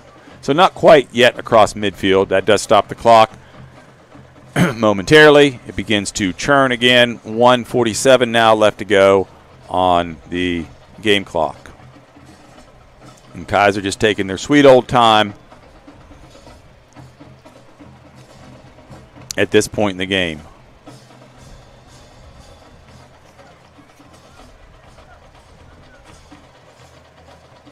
Here's a hand. Mealy. Gain of 2. Brings up 2nd and 7. They're going to say 3. Ball's on the 49-yard line now. 1:13 to go. Cooley with the tackle for the Flying Eagles. So overall, really a good game, a seesaw game. Robert C. Byrd started fast, went out to a 14-0 lead via the air. Kaiser came back, tied it at 14 at the half, exchanged some touchdowns between the two teams in the second half, and Kaiser was able to kind of seal the game with that one big play that Rotuck kept down the left sideline, and then they punched it in from there with the touchdown. So it's going to be 3rd and 3 for the Tornado. Clock's under 30 seconds now. They are now in the Golden Victory formation, the Golden Tornado that is, and the clock's going to wind down now. So Kaiser's going to get this victory tonight, a hard-fought victory, and it's going to be a happy bus ride for them on the way home. But I would say by the second hour, most of them will be asleep. So that's it from the Robert C. Byrd Stadium here. Your final score, Kaiser 35, Robert C. Byrd 21. We'll take a quick break, and we'll be back to wrap it up after this.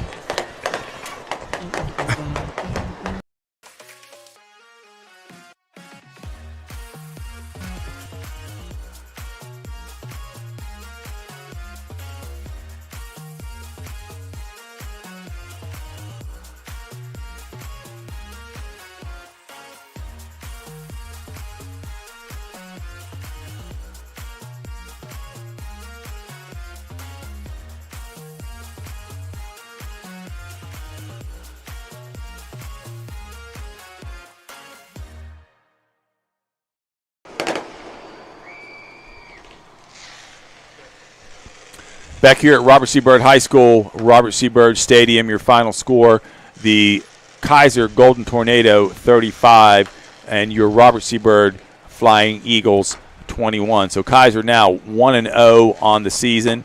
They will be at home against North Star High School next week, and Robert C. Byrd 0-1 on the season as they welcome Oak Glen in next week. Let's take a look at the stats real quickly here, Jonathan, and see what each team had. Yeah, first off, looking overall team stats, number of play heavily in favored for Kaiser. They ran 72 total plays while the Flying Eagles had just 56. Total offense, the Golden Tornado outgains the Flying Eagles 332 total yards to 312. Time of possession was in favor of the Flying Eagles, 1958, while Kaiser possessed the ball in 1905. Total rushing attempts, big discrepancy in favor of the Golden Tornadoes. They rushed the ball 60 times for 289 total yards, while Robert C. Byrd attempted just 16 rushes for 36 yards. Passing yards in favor of Robert C. Byrd, 276 passing yards through the air, while Kaiser had just 43. Both teams had one turnover in the ball game. Big discrepancy in first downs. 18 first downs for Kaiser, just 11 for the Robert C. Byrd Flying Eagles. Individually, for the visiting Golden Tornadoes, Logan Roadtruck was 3 for 12, 43 passing yards and a touchdown. He was also the team's leading rusher with 14 carries for 109 yards. And Anthony Mealy was the team's leading receiver, hauled in 2 passes for 30 yards and a touchdown. For the Flying Eagles, Nicholas George went 15 for 33 for 254 total yards and 2 touchdowns. He was also the team's leading rusher, attempted 10 carries, 48 yards, and a touchdown. And Bryce Bird had a nice ball game, 4 receptions for 128 yards and 1 touchdown. Overall, defensively, the Flying Eagles were led by Ty Drake. He had 15 total tackles, while Latrell Jones had 6 total tackles. So a nice effort defensively for those two in what ultimately ended up in a loss for the Flying Eagles. All right, so that'll just about do it here for us tonight at Robert C. Byrd Stadium. Want to thank our producer, David Oliverio, and our statistician, Stephen Kennedy. Stephen has just informed me that Robert C. Byrd's opponent next week, Oak Glen, lost to Weir tonight, 32-13. So we hope you'll join us next week as the Flying Eagles welcome Oak Glen, as we just said. Game time is 7 o'clock. We'll be on the air about 6:50 with a little pregame for you. So, once again, from Robert C. Byrd High School and Flying Eagle Stadium, your score, the Kaiser Golden Tornado 35 and the Robert C. Byrd Flying Eagles. For Jonathan Griffin, I am John Griffin saying good night to Doss. And good night to Josiah.